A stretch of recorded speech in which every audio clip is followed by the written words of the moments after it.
Ya, jadi tema kita ini kan adalah Kristen yang manusiawi dan juga manusia yang Kristen ya. Nah, jadi waktu kita membahas mengenai orang-orang Kristen, pertama kita itu mesti menyadari bahwa di depan kata Kristen itu ada kata orang. Jadi orang Kristen itu orang. Dan ini sampai membawa kita kepada satu pikiran mengenai common grace dan particular grace, universal dan particular grace. Jadi Tuhan itu memberikan kepada manusia anugerah, bukan hanya anugerah yang khusus seperti kita seringkali mengerti, tetapi juga anugerah yang umum. Tuhan itu memberikan misalnya di dalam perjanjiannya dengan Nuh yang saya pernah bahas pada tahun kemarin ya.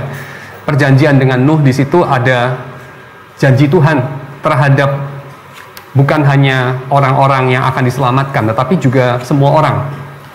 Bahkan bukan hanya kepada orang, tetapi juga kepada hewan-hewan, kepada segenap ciptaan yang lain. Kita melihat hal ini di dalam apa yang dialami oleh umat manusia bersama-sama.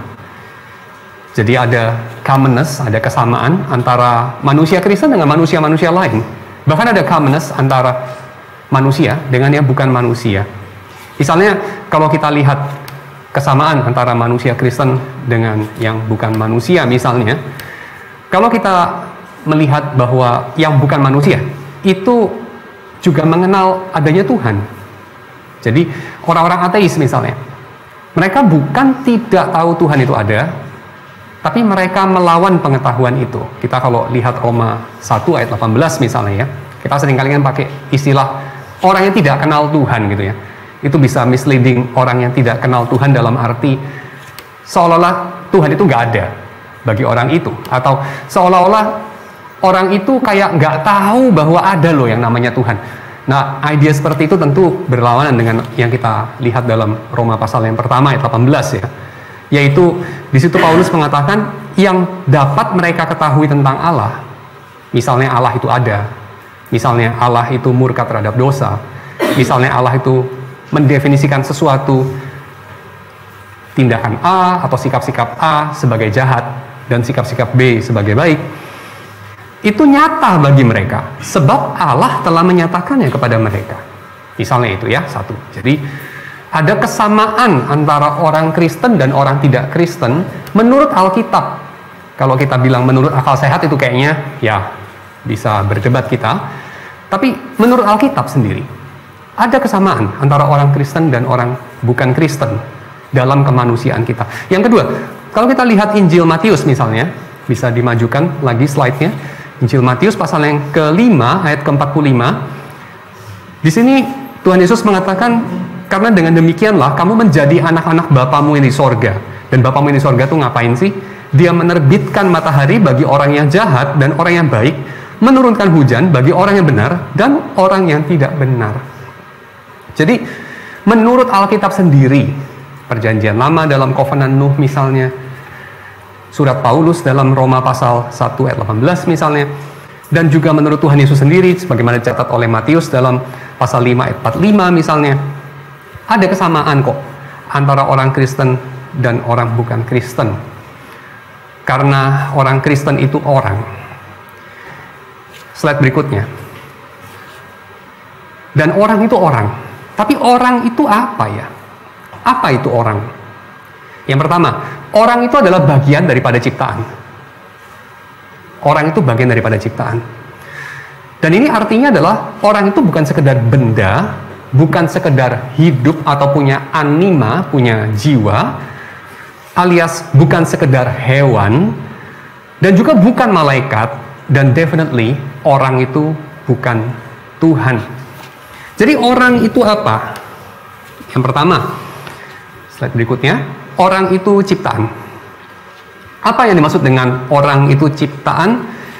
Kita perlu paham dulu apa yang dimaksud dengan ciptaan. Ciptaan itu saya kontraskan dengan ide-ide yang lain ya. Karena istilah ciptaan ini kan tidak dikenal misalnya oleh orang-orang ateis misalnya. Tidak diakui, tidak diterima. Tidak diterima juga oleh orang deis even dalam versi yang sama seperti yang Alkitab ungkapkan, atau juga orang-orang panteis. Karena idea ciptaan itu tentu, waktu kita mengatakan segalanya ini adalah ciptaan, manusia adalah ciptaan, berimplikasi yang ada itu bukan terjadi sendiri. Yang kedua, yang ada itu juga bukan sekedar dibikin sama Tuhan dari nggak ada jadi ada dulu banget, lalu sekarang nggak tahu Tuhan ngapain misalnya, dan nggak tahu juga Tuhan ngapain sebelumnya. Dan di situ mengandung asumsi bahwa sebelum Tuhan bikin, menurut versi deisme ini, itu ada waktu juga. Jadi waktu itu tidak tercipta, waktu itu kekal, semacam begitu. Maybe dia koeksis sama Tuhan. Dan ini ide yang asing sama Alkitab. Jadi Alkitab itu misalnya mengatakan dalam Yohanes pasal yang pertama, bahwa di dalam Kristus, di dalam Logos itu, segala sesuatu tercipta dan tidak ada yang tercipta yang tidak melalui Logos itu. Jadi pada mulanya adalah ciptaan. Tapi materialisme mengatakan pada mulanya adalah materi. Semacam begitu. Yang kedua, yang ketiga, bukan emanasi ilahi, bukan skema panteisme ya. Jadi manusia itu bukan bagian pancaran diri Tuhan, sempalan Tuhan atau aliran Tuhan yang somehow ada ketuhanan yang betul-betul itu merupakan bagian daripada substansinya atau esensinya Tuhan dalam diri kita gitu. Itu enggak seperti itu. Ya. Yang terakhir, ciptaan itu adalah ciptaan. Kalau kita sebut ciptaan itu ciptaan, berarti kita mengatakan ciptaan itu karya. Dan kita tahu karya itu karya daripada si A, bukan si A. Misalnya lukisan daripada Rembrandt, bukan Rembrandt. Lukisan Prodigal Son dari Rembrandt, itu bukan Rembrandt, definitely. Tapi itu karya Rembrandt. Bukan karya dari Leonardo da Vinci, dan juga bukan hasil daripada monyet cemplungin tangan ke cat, lalu uwer-uwer di atas kanvas. Bukan juga. Itu satu karya dari Rembrandt. Bukan Rembrandt sendiri. Ciptaan ini karya Allah. Manusia itu karya Allah. Bukan Allah, tapi somehow merupakan tindakan atau hasil daripada tindakan Allah. Tindakan yang merupakan satu luberan, overflow dari kasih Allah, dari diri Allah yang adalah kasih. Bukan overflow dari diri Allah dalam pengertian esensinya Allah itu ada pada kita, tapi overflow dalam arti ada satu kelebihan daripada Tuhan yang dia itu kemudian terdorong bertindak, dan tindakan itulah penciptaan. Jadi di sini ruang dan waktu dan makna dan keberadaan semuanya itu adalah hasil dari tindakan itu. Jadi kita tidak boleh mengatakan misalnya seperti Tuhan itu menciptakan itu dulu banget gitu. Seolah-olah hari ini tidak ada relevansi daripada penciptaan, tidak ya. Kalau kita lihat Yohanes pasal 5 ayat 17, Tuhan Yesus mengatakan hari ini juga, pada saat ini Tuhan itu juga sedang bekerja. Jadi tidak ada satu satu hari pun, satu detik pun di mana Tuhan tidak bertindak, berrelasi dengan ciptaan. Oke, itu ciptaan ya. Jadi kalau kita bilang ciptaan ini ciptaan, bukan sekedar diproduksi sama Tuhan, bukan. Oke, slide berikutnya. Tapi manusia itu bagian yang khas dari ciptaan, bukan any creation. Jadi ciptaan ini kan ada banyak ya, ada bakteri itu juga ciptaan, ada waktu, ruang, atom, whatever, itu ciptaan. Tapi manusia itu ciptaan yang khas. Seperti juga anjing itu bukan kucing, kucing itu bukan alge, alge itu bukan batu. Demikian manusia itu bukan kucing, bukan anjing, bukan batu, bukan alge. Manusia itu manusia. Nah, manusia itu manusia. Oleh Alkitab dijelaskan sebagai manusia itu imago Dei. Manusia itu diciptakan dalam gambaran rupa Allah. Nah, ini apa itu maksudnya manusia diciptakan dalam gambaran rupa Allah? Ada beberapa pandangan, secara garis besar ada 3 macam pandangan. Saya jelaskan di sini. Yang pertama pandangan substansialis, ini mungkin yang paling khas ya, substansialis. Jadi kita bertanya apa? Apa itu imago Dei? Apa itu manusia? Yang kedua kita bertanya atau kita masuk kepada jenis fungsionalis.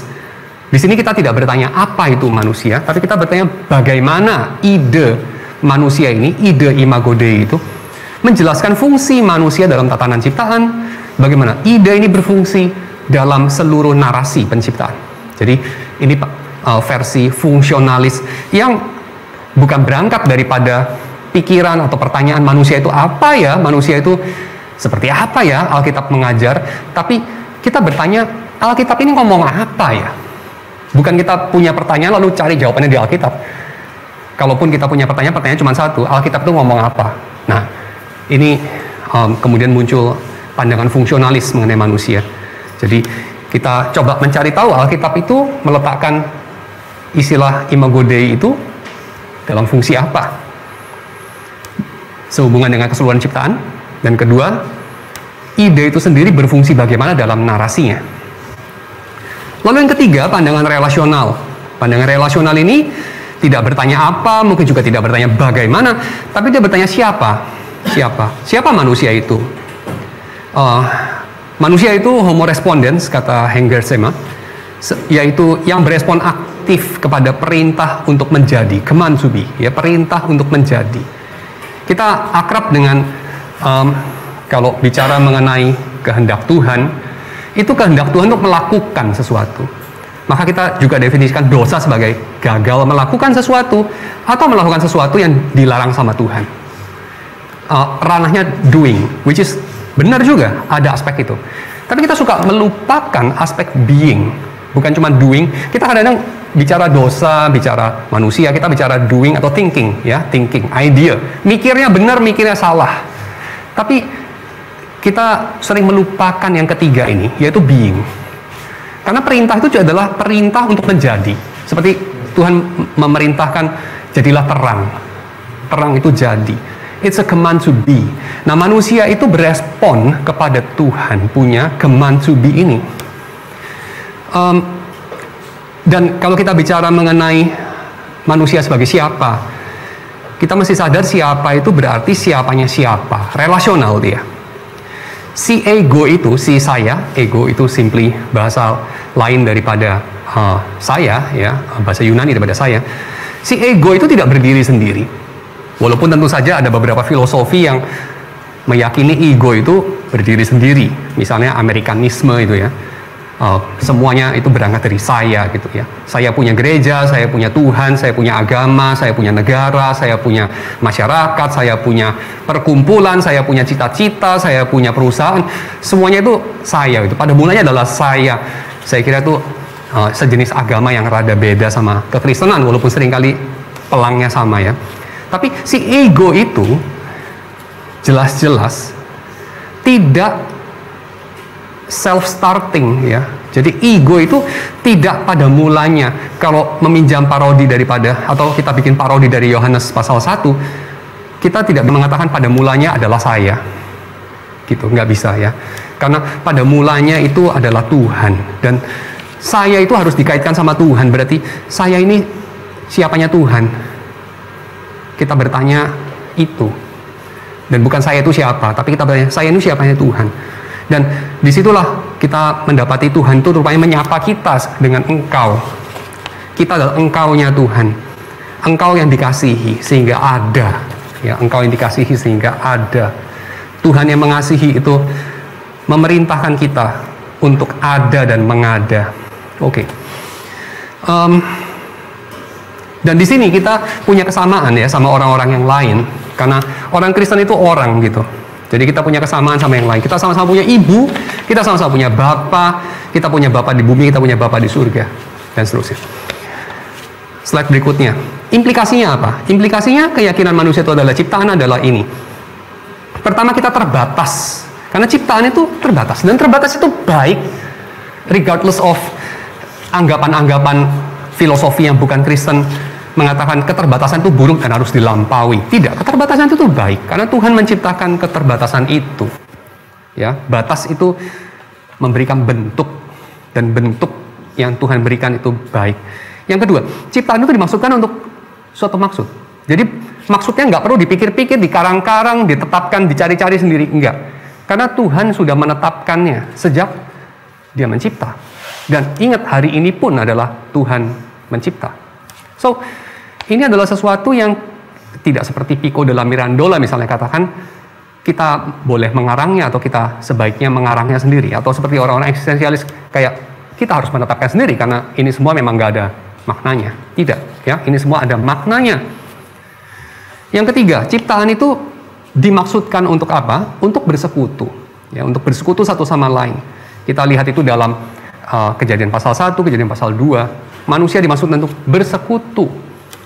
Termasuk untuk memenuhi bumi, menaklukkan bumi, itu pun dalam rangka bersekutu.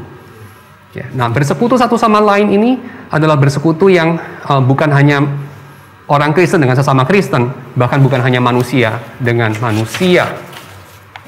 Yang berikutnya, jadi tadi kita udah bahas mengenai ciptaan, ya, manusia sebagaimana dicipta. Nah, sekarang kita masuk kepada fall, cepat aja. Manusia itu, tapi manusia yang ada kesalahannya, ya. Ada yang salah dengan orang. Apa yang salah dengan orang? Berikutnya, yang salah dengan orang versi non-Kristen ada beberapa. Misalnya gnostisisme, yang salah dengan orang adalah terpenjara dalam tubuh materi. Atau Eastern spirituality, ada kemelekatan dengan materi, ada ilusi dari keberadaan, ada penyangkalan atas realitas kefanaan. Kita menyangkali bahwa kita akan mati, yang semua yang lahir akan mati. Kita menyangkali itu. Kita menyangkali kita akan menua dan seterusnya. Kita menyangkali bahwa pantarei, segala sesuatunya itu mengalir dan berubah. Itu harus kita tinggalkan. Kita harus merengkuh realitasnya, kebenarannya, bahwa semuanya itu berlalu. Misalnya, begitu ya. Lingkaran samsara itu akan kita tinggalkan kalau kita terjaga, awaken. Nah, ini Eastern spirituality. American religion, segala batasan yang dialami kehendak bebas, itulah yang salah. Jadi batasan itu harus dilampaui. Seperti yang coba dilakukan misalnya, ya, sama Edison misalnya, batasan siang dan malam misalnya. Menciptakan lampu, malam pun jadi siang. Atau Elon Musk barangkali, ya, kita terpenjara di bumi ini, yuk kita pergi ke planet Mars, dan seterusnya. American religion. Yang keempat, versi yang salah dengan orang yang sangat dekat sama kekristenan, fundamentalisme. Yang salah dengan orang itu manusia berdosa, tapi dosa di sini diartikan secara sangat sempit, yaitu pelanggaran moral, khususnya kalau tanya lagi, moral urusan purity. Kalau ditanya soal dosa, seringkali dosanya dosa seksual, atau dosa ini yang agak kurang diakui.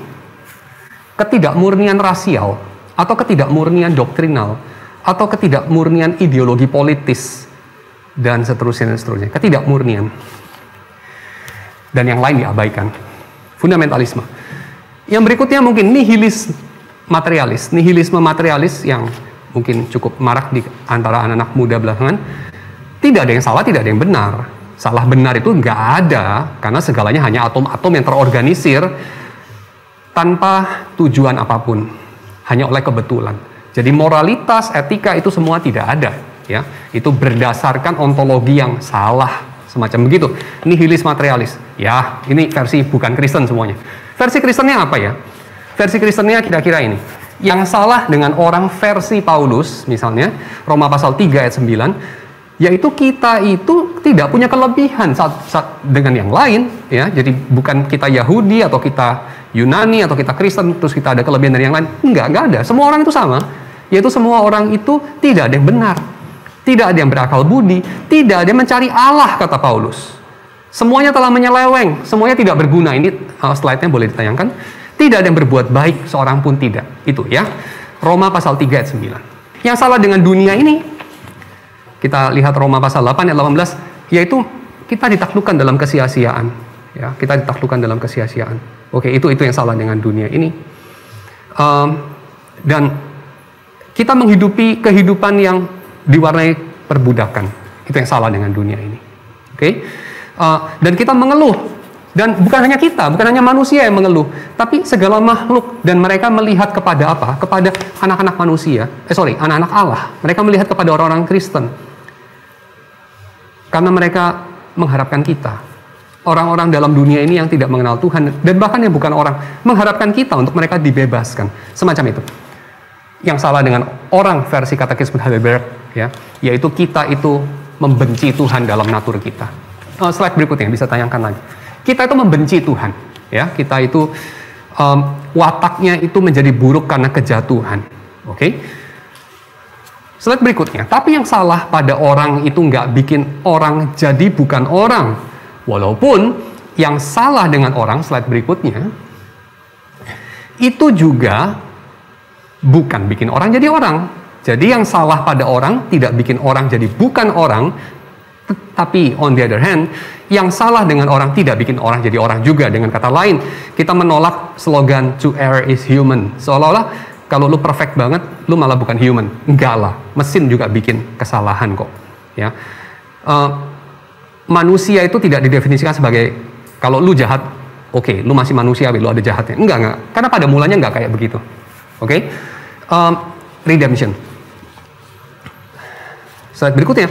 Itu sebabnya justru kita perlu penebusan. Implied di sini kejatuhan itu yang insidental. Kita tuh tidak harus jatuh, tapi memang secara historis kita jatuh. Dan itu sebabnya kita perlu penebusan. Dan penebusan itu kita lihat di Golgota, kita lihat dalam kematian Kristus. Tapi penebusan tentu juga kita harus lihat sisi sebaliknya, yaitu dalam kuburan yang kosong, karena Yesus sudah bangkit mengalahkan kematian. Ada pengorbanan diri Yesus yang penuh dengan penderitaan, tapi juga ada kemenangan dari Tuhan yang menyatakan kemenangan Allah atas kejahatan.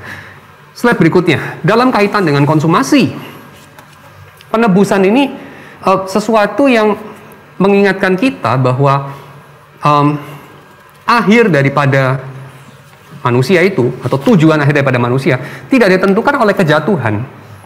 Itu sudah ditentukan dari sejak penciptaan.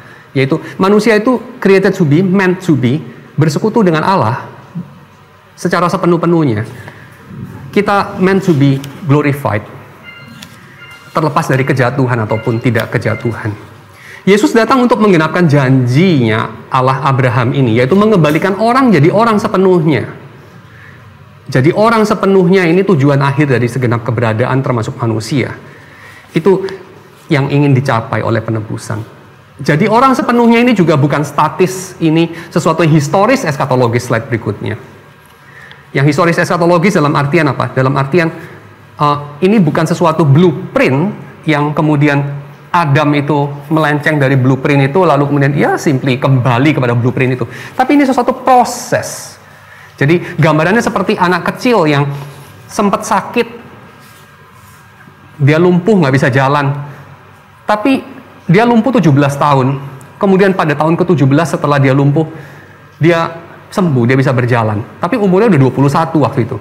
Ya dia tidak kembali jadi seperti anak umur, berapa itu? 21 kurangi 17 itu ya. Tidak seperti anak umur 4 lagi, tidak. Tapi dia tetap anak umur 21. Ya, jadi tidak kembali kepada anak umur 4. Dia anak umur 21 yang sekarang bisa jalan. Oke.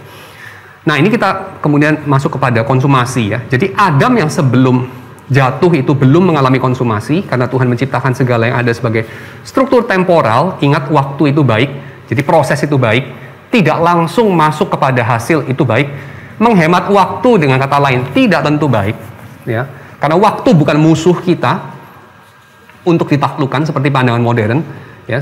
Lebih cepat, lebih banyak dalam waktu yang sama itu lebih baik, tidak tentu. Bayangkan kalau Anda mengembangkan seni untuk seperti membaca cepat, ini mendengarkan musik dengan cepat atau menonton film dengan cepat, jadi semuanya di fast forward gitu ya, seperti yang kadang-kadang saya lakukan dengan video-video YouTube gitu, kasih 2 kali lipat supaya menghemat waktu. Ya boleh juga sih untuk video-video dokumenter, tapi kalau untuk dengerin musik kayaknya kurang oke. Yang slide terakhir, double focus. Double focus dari penebusan adalah mengembalikan kesehatan kemanusiaan, bukan dalam pengertian kayak gak sakit atau apa ya, bukan, tapi keseluruhan ya, secara holistik. Kesehatan kemanusiaan, karena manusia itu sakit. We're sick, you and I, sick. Kesehatan kemanusiaan, dalam arti nanti Pak Billy akan bahas lebih lanjut saya kira. Kita itu diwarnai, manusia itu diwarnai dengan arogansi, kita diwarnai dengan iri hati, kita diwarnai dengan keserakahan, kita diwarnai dengan kelaparan yang tidak habis-habis seperti Yesus katakan. Kita diwarnai dengan hawa nafsu, kita diwarnai dengan berbagai hasrat-hasrat yang gelap yang mematikan kita, yang kita tahu mematikan kita, tapi kita tidak bisa menaklukkannya. Manusia itu sakit, tapi Yesus datang mengembalikan kita yang sakit itu untuk menjadi sembuh. somehow back to Eden, tetapi ada fokus yang kedua, yaitu kita menggenapkan juga takdir Adam, telos daripada Adam, yang mengalami disrupsi oleh kejatuhan, yaitu untuk diubahkan ke dalam keadaan mulia, yang memang dimaksudkan dari sejak semula, yaitu glorifikasi itu, di mana Adam dan Tuhan bisa bersekutu sebagai sahabat, Ya, beberapa poin ya. I think approaching ini ya, antropologi, maksudnya tradisinya Pak Yadi kan memang kita tahu ini ya, Pak, reformational philosophy gitu. So memang saya pikir ada ini ya, selalu ada kelebihan gitu, approaching antropologi dari perspektif common humanhood, di tengah-tengah pendekatan yang biasanya menekankan kontras Kristen versus non-Kristen atau supremacy of Christian anthropology or whatever gitu ya. Karena kekuatan daripada pendekatan ini kan ya, ini secara cultural mandate itu menjadi manusia atau apapun istilahnya itu bisa di-share secara universal gitu ya. Ya tanpa harus jatuh ke tendensi fundamentalisme gitu misalnya gitu, yang bisa menyebalkan dan ya perhaps kadang-kadang unconsciously self-righteous dan sebagainya. So ya itu inilah, I think kekuatannya memang ya mendekati dari perspektif common humanhood. Tentu waktu kita membicarakan persamaannya ya bukan berarti nggak ada perbedaannya sih, perbedaannya nggak pernah di-sis lah di dalam ini ya. I believe juga pasti bukan itu sih poinnya gitu. Saya juga tertarik dengan ini pendekatan Hertzema ini ya, interesting karena kalau di dalam pembelajaran saya biasanya yang relasional itu secara historical, that is to ini ya, my knowledge biasanya dianggap di yang mengoreksi yang pandangan substansialis, terus baru itu mungkin dikembangin lagi sama pandangan fungsionalis gitu. Tapi Pak Yadi di sini taruhnya fungsionalis, terus setelah itu baru relasional gitu ya. Mungkin juga nggak harus dimengerti secara historis ya gitu. Cuma ini starting dengan engkau ya, starting dengan engkau instead of starting dengan manusia sebagai si saya, ego itu penting ya.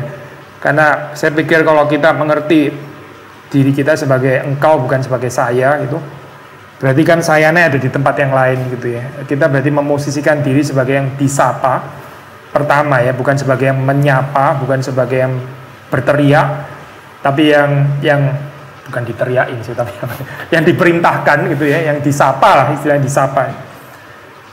Perhaps bukan kebetulan juga, or hopefully saya nggak overstretching, di Alkitab kan ada istilah I am dan I am gitu ya. Somehow kok masuk ya kalau kita kaitin ke pandangan antropologi sebagai engkau gitu, manusia sebagai engkau. Memang Tuhan itu first and foremost dia yang I am gitu. I am dan I am, jadi kita yang posisi engkau, kita yang disapa. Nah ini membuat kita memahami diri, memahami manusia sebagai makhluk yang ya karena disapa, maka ya manusia itu apa? Ya seperti tadi sudah di-share gitu ya. Manusia itu adalah makhluk yang berespons terhadap apa yang dikatakan atau diperintahkan Allah gitu ya. Ini sedikit keinget sama perkataannya Karl Rahner ya, buku yang nggak terlalu tebel itu, soalnya judul dia kembangin konsep antropologi manusia sebagai hearer of the word ya, sebagai manusia itu adalah manusia karena dia itu adalah pendengar firman gitu. Sama ada kemiripan sama, mungkin juga pandangan relasionalis ya di situ ya. Ini di dalam konsep itu. Responsnya mungkin agak minor ya. Saya wondering tentang fundamentalisme gitu ya. Gambarannya memang sih saya setuju sih itu kayak kalau direduksi ke sana ya bisa masalah gitu. Cuma wondering ini ya. Fundamentalisme atau periode kerangkeng kids ini ya, periode kids itu ya. Itu kayaknya bisa terjadi di left wing juga nggak sih sebenarnya? Maksudnya dosa, kalau tadi kan dosa itu racial purity, white supremacy ya. Bisa juga nggak sih fundamentalisme dalam artian dosa itu race insensitive gitu misalnya. Kenapa yang datang di sini kok nggak seimbang ya jumlah race ya misalnya? Oh iya. Kenapa pembicaraannya kok risknya sama gitu ya? Kita kayaknya kurang balance ya. Kenapa kok nggak ada risk yang lain? Dosa itu risk insensitif. Ini bisa fundamentalis juga nggak sih kayak gini? Tentu saja ini bukan satu-satunya kerangka ya, kanan dan kiri. Tapi oke, kita ambil yang ini. Tentu saja orang kiri bisa dogmatis, orang kanan bisa dogmatis, dan yang kita harus hindari dogmatismenya dan bukan kiri atau kanannya. Karena itu juga bikinan kita. Tapi kritiknya remain, yaitu dogmatisme itu. Seolah-olah kita udah tahu semuanya A sampai Z dari awal. Itu yang kita mesti tinggalkan. Ya, soalnya tuh kadang-kadang saya setuju sekali sih gambaran fundamentalisme LSM. Kalau boleh tetap pakai istilah kanan kiri, fundamentalisme kanan sih bermasalah banget. Tapi menurut saya fundamentalisme kiri itu juga eksis dan kayaknya juga bermasalah menurut saya. Maksudnya bukan cuma yang kanan gitu. Periode kitsch itu bisa terjadi di kanan, di kiri gitu, dua-duanya gitu. Dan sama-sama menyebalkan sih menurut saya. Oke, nah ini mungkin pertanyaan yang ini ya, saya kepingin explore, mungkin dari saya mungkin pertanyaan paling penting lah, itu untuk saya gitu ya. Tadi kan ini ya, Pak Yadi ada ngomongin tentang ini ya, blueprint antropologi atau apa gitu ya model. Saya keinget ini ya Pak, ada tuh buku tulisan Nicholas Healy ya, dia tulis tentang salah satu buku eklesiologi yang sangat ini sih ya, sangat viral gitu ya. Dia kembangin konsep practical prophetic ecclesiology versus blueprint ecclesiology gitu ya. Jadi apa itu blueprint ecclesiology? Ecclesiology blueprint itu adalah menggambarkan gereja ideal gitu, yang what out gitu lah maksudnya. Gereja itu harusnya gini ya, gereja yang benar tuh gini ya. Tapi jadi kurang kurang profetik di dalam pengertian kenyataannya gereja itu sekarang nggak gini masalahnya gitu kan ya. Gereja harusnya gini, bersekutu, saling mencintai, ya itu blueprint eklesiologi katanya dia.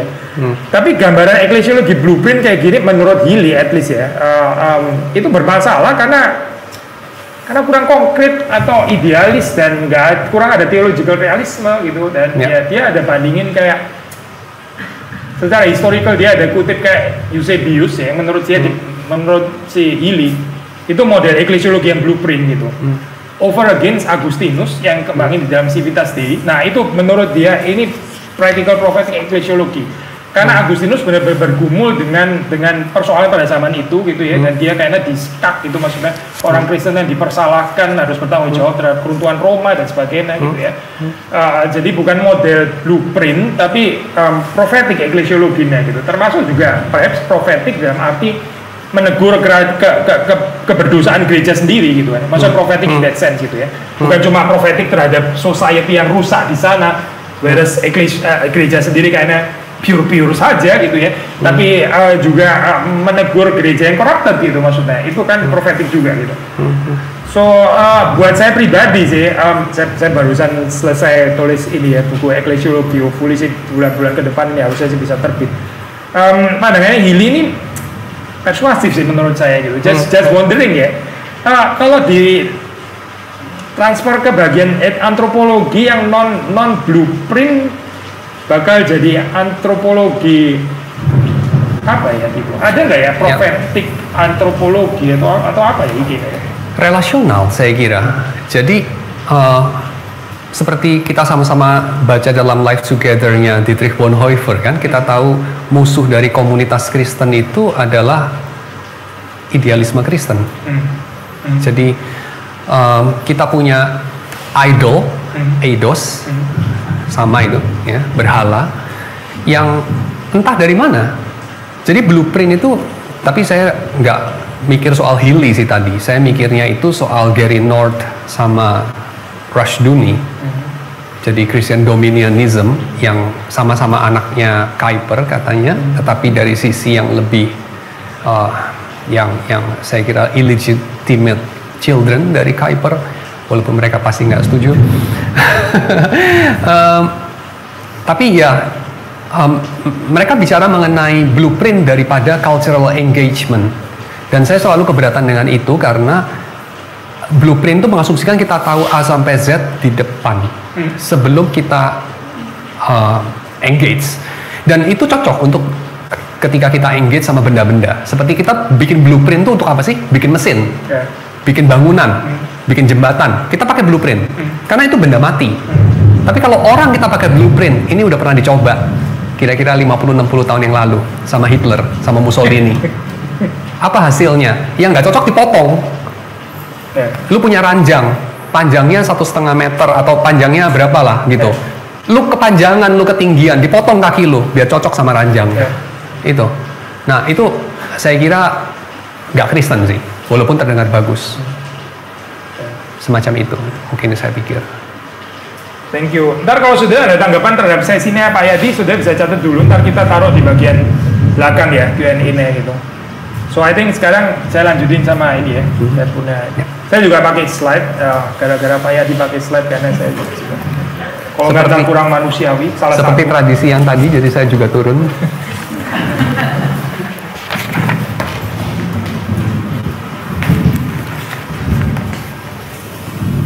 Saya konsentrasi lebih ke bagian ini ya, sudah yang Kristen manusiawi ya. Sebetulnya istilah ini rada redundant sih ya, Kristen. Orang Kristen ya harusnya manusiawi gitu ya. Maksudnya ini almost like tautologis atau gimana ya. Kristen kalau nggak manusiawi itu ya aneh sekali gitu kan ya. Karena dua hal itu kan harusnya satu paket gitu. Tesis saya sederhana sih, Kristen manusiawi ya ini ya apa?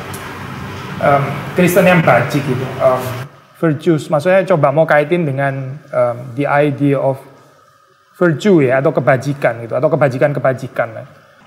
Kalau di dalam tradisi reform ya, itu terus terang ada suspicion of virtues gitu, karena doktrin total inability seperti sudah tahu ya. Maksudnya dia nggak virtues gitu, bajik gitu, nggak menghargai fallenness gitu, kurang menghargai kejatuhan. Idealis gitu ya, menipu diri dan sebagainya, not to mention self-righteous.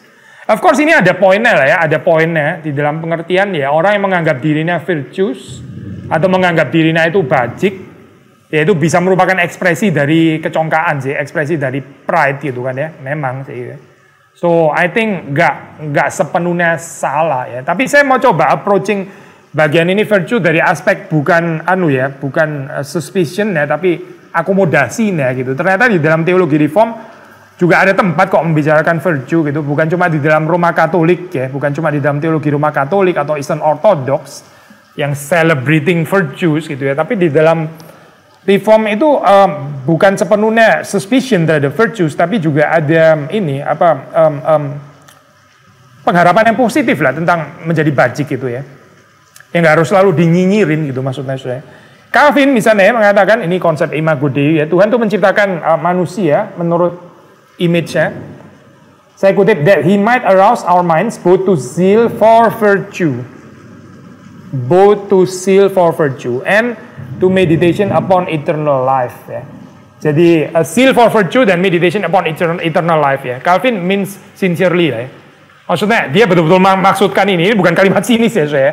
Bukan supaya manusia itu might arouse, dia punya mind to zeal for virtue, just to prove later on bahwa ternyata tuh gagal kan, nggak bisa kan mencari virtue kan ya, makanya rendah hatilah, datanglah kepada Injil. Bukan itu ya, saya bukan gitu. Tapi di dalam pengertian yang sincerely, memang itu zeal for virtue itu bisa dimiliki oleh orang percaya gitu. Tentu saja bukan tanpa anugerah Tuhan, tentu saja. Tentu saja bukan tanpa Roh Kudus. Seperti meditation upon eternal life kan, Calvin mengajarkan doktrin itu bukan untuk menyatakan bahwa tuh kan, lu nggak bisa kan meditate on future life, bukan itu kan ya. Tapi betul-betul dia sincerely mau supaya orang Kristen itu bisa meditate upon atau on future life gitu. So ini kan sejajar ya. Zeal for virtue, meditation upon eternal life. So ada tempat gitu untuk ini gitu di dalam pikirannya Calvin itu. Echoing Calvin's perhaps ya, atau let's say konsep kalau bukan Calvin ya, paling nggak third use of the law lah ya. Ada salah satu reform katekisme yang nggak seterkenal Heidelberg atau Westminster atau Second Helvetic ya. Mengutip seperti ini, saya kutip seperti ini saya. In the law is delivered to us the patterns of virtues and vices, so that its reading is not to be banished from the church. Jadi pemberitaan Taurat itu ya, mesti terus diberitakan gitu ya. Itu karena di dalamnya itu kita bisa menemukan pola-pola kebajikan ya. Dan juga tentu saja kejahatan gitu, vices, patterns of virtues and vices ya. Sehingga the reading of the law, bukan cuma reading of the gospel ya, tapi reading of the law ya, pembacaan Taurat itu jangan dibuang daripada gereja. Dan itu bukan hanya di dalam pengertian Lutheran supaya atau Pauline membawa orang untuk mengerti bahwa dia berdosa dan karena itu dia perlu Injil gitu maksudnya di dalam pengertian theological use, tapi di dalam pengertian third use of the law untuk orang-orang yang lahir baru gitu. Supaya orang itu tertarik gitu dengan virtues gitu ya. So ini tradisi reform ya, karena ini reform catechism. Ternyata ada kalimat-kalimat seperti ini gitu. So saya pinjem outline-nya ya, ini outline-nya Katolik gitu ya. Karena di dalam sebetulnya bukan Katolik itu belum ada reformasi sih waktu itu ya. Medieval kan belum ada reformasi memang ya. Ya teologi Barat lah ya, teologi Latin gitu ya.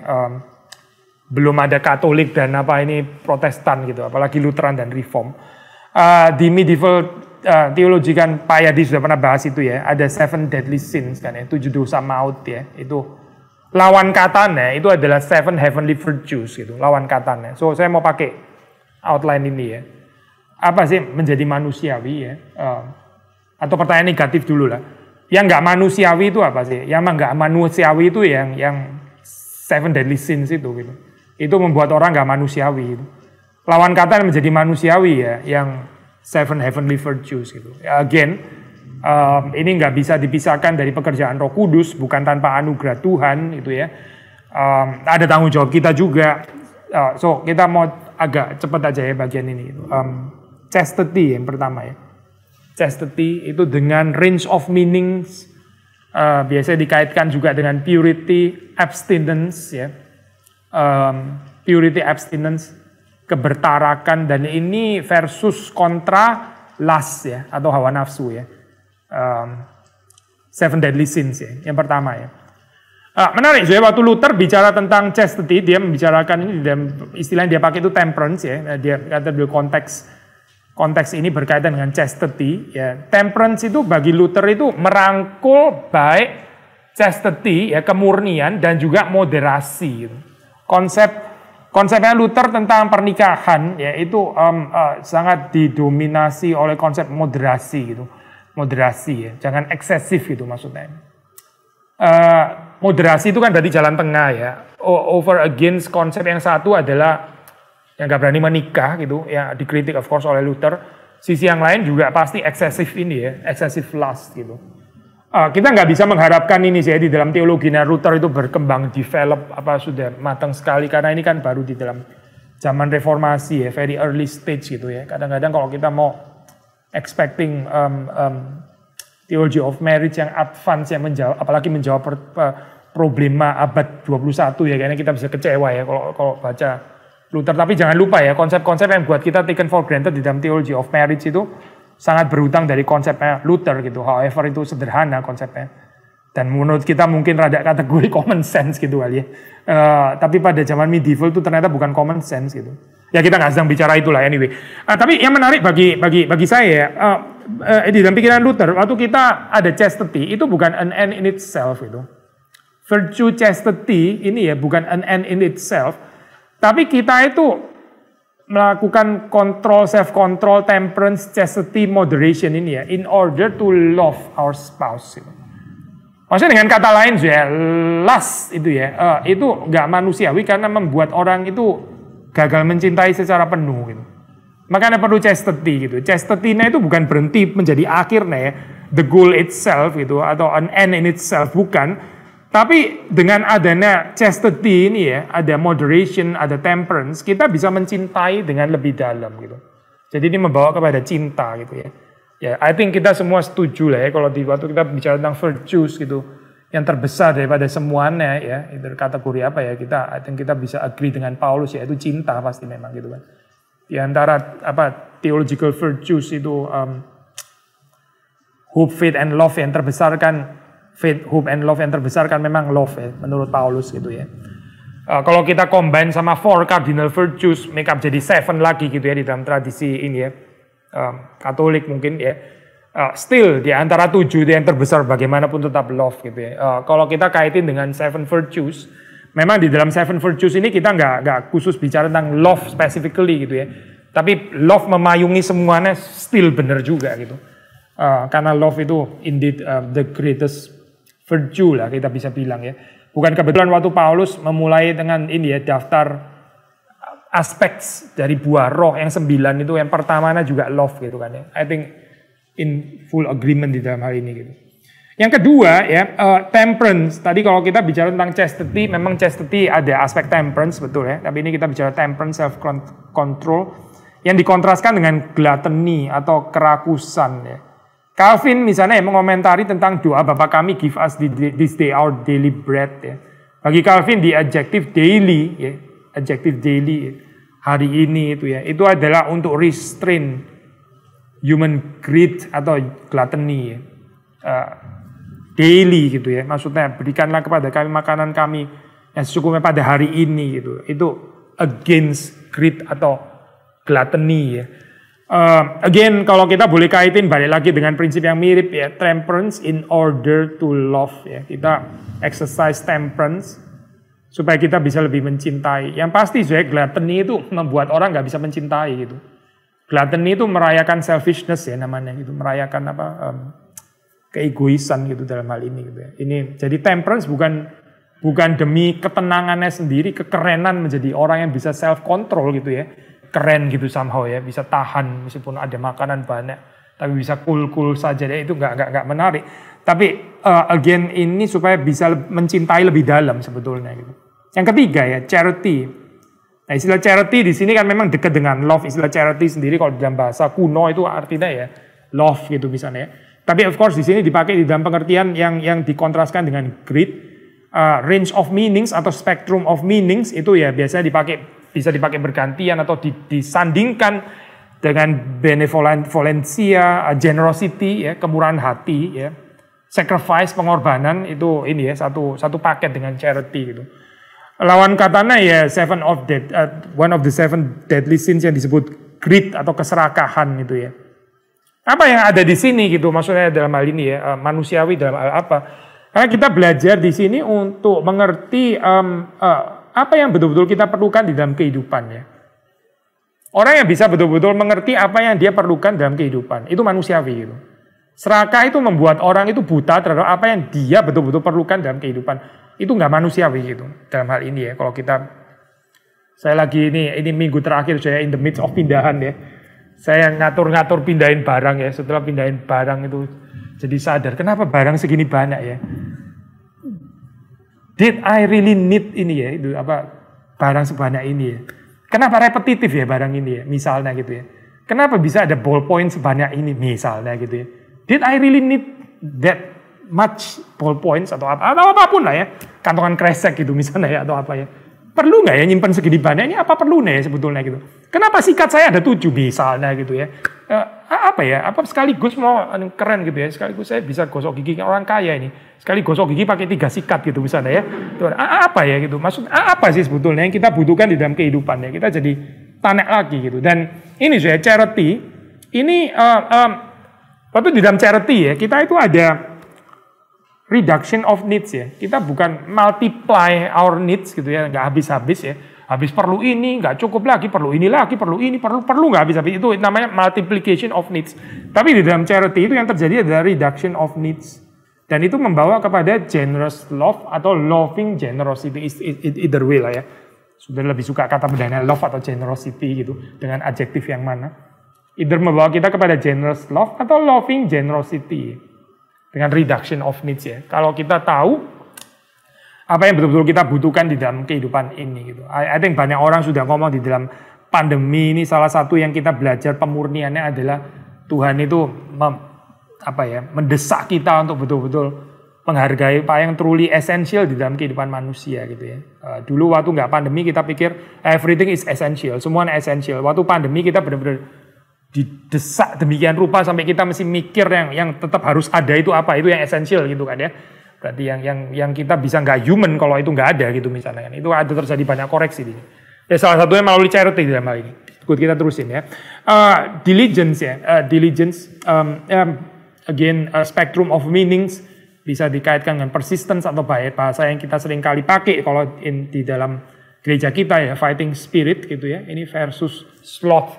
Menarik sih ya, kalau di dalam tradisi ini ya Pak, 7 deadly sins itu kan ada either 7 deadly sins atau 8 deadly thoughts ya, atau 8 principal faults gitu misalnya, antara 7 dan 8 yang kadang-kadang disandingkan itu adalah sloth and sadness gitu ya. Itu jadi satu gitu. Itu sandingan yang menarik gitu, sloth and sadness ya. Atau sudah pernah pikirin ya, kenapa ya sloth kok bisa digandeng sama sadness gitu ya. Sloth itu di dalam pikiran orang medieval itu ini saya itu termasuk juga discouragement ya, orang yang sedih sampai nggak mau ngapa-ngapain. Orang yang joyful, lawan katanya sadness, itu adalah orang yang diligent gitu. Kenapa diligent? Karena dia ada joy gitu. Orang yang joyful, dia bekerjanya itu bukan sebagai mesin lah ya. Ini bukan fighting spirit di dalam pengertian yang etos kerja orang timur yang nggak bisa berhenti, lembur pun oke, tidur adalah necessary evil dan sebagainya. Bukan itu ya, saya bukan. Ini not that kind of diligence, of course bukan gitu. Tapi di dalam pengertian joy yang tidak terbendung sehingga membuat orang itu akhirnya kepingin melakukan sesuatu gitu. So to be human ya, to be joyful, diligence saya itu meluap daripada ini saya, daripada joy yang overflowing itu tadi gitu.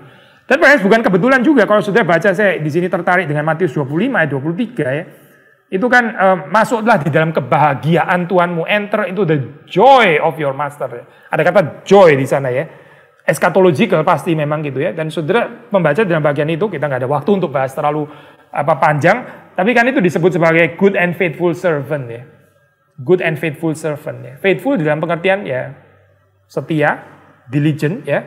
Dan lawan katanya itu kan wicked and malas gitu ya, slothful servant gitu, sloth ya, sloth yang muncul di situ gitu, sloth wicked gitu ya. Lalu terus kemudian lawan katanya ya good and faithful. So apa ini ya? Good itu apa ya? Kalau kita baca di dalam Mazmur 25 ya itu adalah orang yang tahu, sadar ya, amazed bahwa dia itu entrusted by God. Wicked ya sebaliknya itu suspicious of God's goodness. Dia nggak merasa dipercaya, tapi merasa diperbudak oleh tuannya yang dia anggap kejam gitu ya, yang menurut dia egois, dan itu yang membuat dia malas actually kan ya, kejahatan pikirannya itu yang akhirnya nggak membawa kepada sukacita tentu saja gitu, itu yang membuat dia itu malas akhirnya gitu ya. Kalau saudara misalnya kerja di company yang saudara rasa saudara cuma di made use di sana, ya pasti nggak akan rajin lah ya, betul nggak sih? Karena saudara nggak merasa dipercaya, saudara merasa diperalat, diinstrumentalisasi, ya itu memang bikin slot sadness dan nggak ada joy. So to be joyful ya, membawa kepada diligent, itu pembebasan bagaimana kita menjadi makin manusiawi. Beberapa poin lagi saya, ternyata panjang ya. Kindness ya, dengan range of meaning, compassion against envy, iri hati ya. Kalau di Yeremia 24 ayat 2, 3, 5 silakan baca sendiri ya. Itu bisa dipakai secara sinonimus juga dengan compassion ya di sini, di dalam ayat-ayat itu. Kindness itu ya dengan compassion ya, itu bisa sinonimus. Meskipun demikian ya, kindness itu nggak harus necessarily presuppose failure. Kalau compassion sih memang ya sudah, compassion itu kan biasanya kan orang yang sedih, susah, suffer, terus kita compassionate gitu kan ya. Berarti ini kan presuppose certain failure kan memang ya, atau fallenness atau suffering atau apa gitu ya. And yet kalau kita bicara kindness itu nggak harus selalu presuppose failure. Kita bisa kindness terhadap orang-orang yang successful loh. Dan disitulah ini ujiannya ya. Kalau kita bisa kindness terhadap orang yang successful, ya, itu liberates us dari envy gitu. Saudara, kalau saudara cuma bisa kind terhadap orang yang jatuh, ya mungkin itu belum teruji apakah kita betul-betul sudah bebas dari envy. Tapi kalau saudara orang successful, berhasil ya, nilainya lebih baik dari saudara misalnya gitu ya, tapi saudara bisa tetap kind dengan dia, nah itu saudara kayaknya memang bebas dari envy sih, betul gitu, di dalam hal ini gitu. Bebas daripada iri hati gitu ya. Saudara kalau main pingpong tapi tetap bisa kasih degan ya, itu saudara kayaknya bebas dari envy memang gitu. Tapi kalau saudara menang kasih kalah tepuk-tepuk gitu ya, ini minum dulu dan sebagainya, itu mungkin belum bebas dari envy, nggak tahu lah ya, bisa bebas, yang pasti belum teruji gitu. Patience yang berikutnya. Patience ini range of meanings, peace, mercy ya, versus wrath atau ini ya, carnal sinful wrath pasti itu. kemarahan yang yang kedagingan ya. Patience ini dalam bahasa aslinya kan pakai istilah makrothumia ya. Makrothumia itu kalau diterjemahkan itu long tempered gitu ya. Tempernya itu panjang gitu ya. Gak gampang provoke ya, gak gampang provoke. Patience di dalam terjemahan Inggris kuno kan pakai istilah long suffering ya. Itu mengekspresikan makrothumia di dalam bahasa aslinya ya, di dalam bahasa Yunani gitu. Orang yang gak gampang berespon secara negatif terhadap tekanan kehidupan itu, ya itu manusiawi gitu.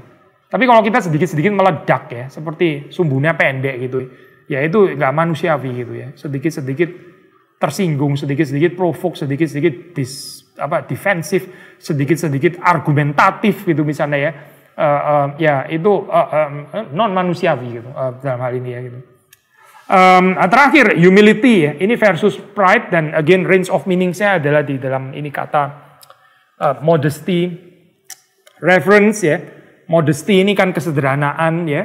Reverence itu reverence penghormatan ya. Orang yang humble itu menghormati ya. Pertama tentu menghormati Tuhan gitu ya. Itu humble, dia ada reverence kepada Tuhan, tapi juga reverence terhadap others ya. Itu adalah humble gitu. Orang yang nggak bisa menghargai, menghormati ya, ada certain ya termasuk kekaguman lah terhadap orang lain, itu ya itu pride gitu dalam hal ini ya. Itu bukan kerendahan hati, dan itu nggak manusiawi gitu, menghancurkan kemanusiaan. Nah kalau kita baca di dalam Matius 11 ayat 29 ya, Yesus kan ini ya mengaitkan humility, gentleness ya, rendah hati ya, lemah lembut, rendah hati dengan rest ya, rest gitu. I will give you rest gitu kan. Aku akan memberikan kepadamu istirahat, kelegaan ya.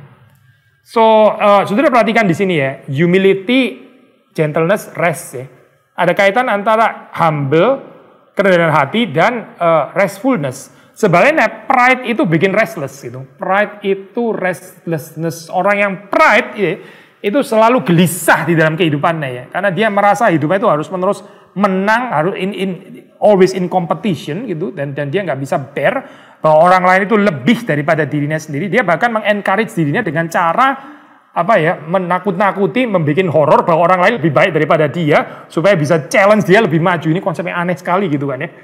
Saudara, kalau saudara punya anak, saudara mau mendorong anak saudara supaya lebih maju. Tuh loh, anak tetangga nilainya segini, masa lu cuma segitu gitu misalnya kan ya. Itu namanya mengencourage gitu. itu bukan mengencourage ya. Itu membuat orang jadi gak manusiawi ya. Dia pikir dengan cara seperti itu bisa lebih bikin orang maju gitu ya. Lebih ada kemajuan, fighting spirit dan sebagainya. Bukan sih, itu namanya memupuk pride gitu. Bikin orang jadi restless. So itu inhuman lah sebetulnya gitu. Itu nggak manusiawi.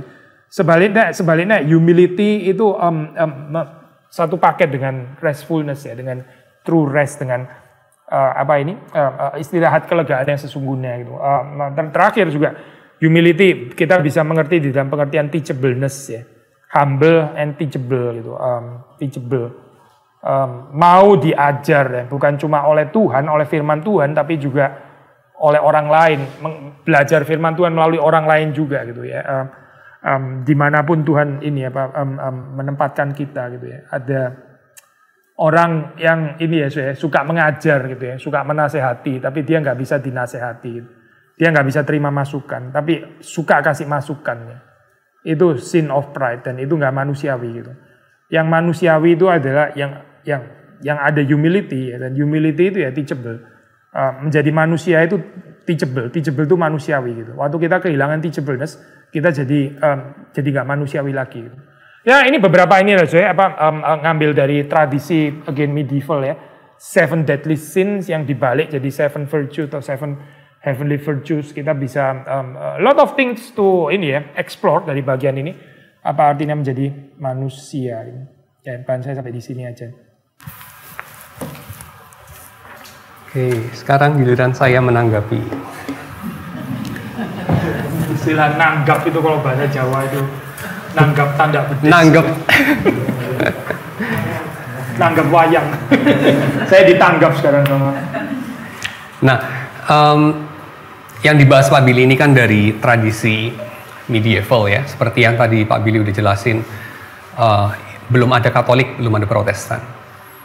Dan Kalau kita bertanya, starting point-nya itu yang mana ya kalau kita bicara mengenai siapa itu manusia, asumsinya, jadi working theological anthropology-nya itu apa, dari ketiga versi itu kira-kira ya pasti yang esensialisme lah ya. I see, oh interesting. Pasti ya. Nah, terus saya mau follow up. Kalau kita berangkat bukan dari esensialisme, tapi dari relasionalisme, kira-kira kita bisa menyegarkan Seven Heavenly Virtues ini dengan cara apa? Sekaligus kita launching kritik terhadap Seven Heavenly Virtues ini, blind spots mereka. Misalnya, apa saja blind spots-nya? Wah, ini yang terakhir ini terus terang, mungkin blind spot mereka termasuk my blind spot juga. Jadi silakan kritik. Tapi yang kedua lebih bisa ditanggepin. Oke, yang pertama dulu kali ya. Saya kok justru melihat ini lebih dekat sama fungsionalis ya, kalau daripada yang ini ya, yang esensialis ya. Tetapi mungkin orang bisa debat tentang itu. Kayak misalnya kayak pandangan antropologi yang Berkauer kan dia mengusulkan ini ya, analogi of love kan, amoris gitu ya, dan love itu ditempatin secara kategori lebih ke functional sih daripada yang esensial atau substansial. Substansial ya model kayak Thomas Aquinas, Calvin, to certain extent, atau Irenaeus seperti kayak yang ini ya. Manusia itu apa sih ya? Manusia itu Irenaeus ya, karena dia itu ada rasionalitas intelektual, hidden gitu ya, atau Thomas Aquinas highly intelektual gitu, atau Calvin dan juga teolog reform yang lain, faculty of the soul, which is the understanding mind and will atau affection ya, itu yang model ngerti saya sih, yang pandangan substansialis. Tapi yang ini kan kita bicara virtue ya, ini somehow yang harusnya sih yang lebih ke functional ya, somehow we have to function kayak gini gitu. Ini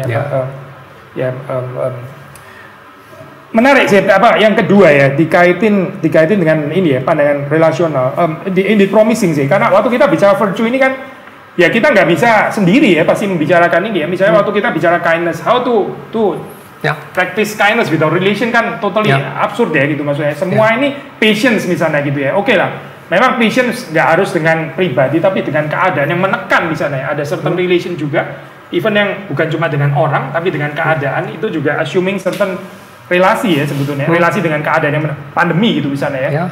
Orang kan tanya gitu, apa kita harus berdamai dengan COVID, itu kan ya pertanyaan relasional gitu ya. And patience salah satu jawaban ini sih, pertanyaan relasional itu kan misalnya gitu ya. So sangat agree sih, ini pandangan tentang virtues ini gak understandable sama sekali kalau kita nggak masukin ini ya, pandangan atau perspektif relasional gitu.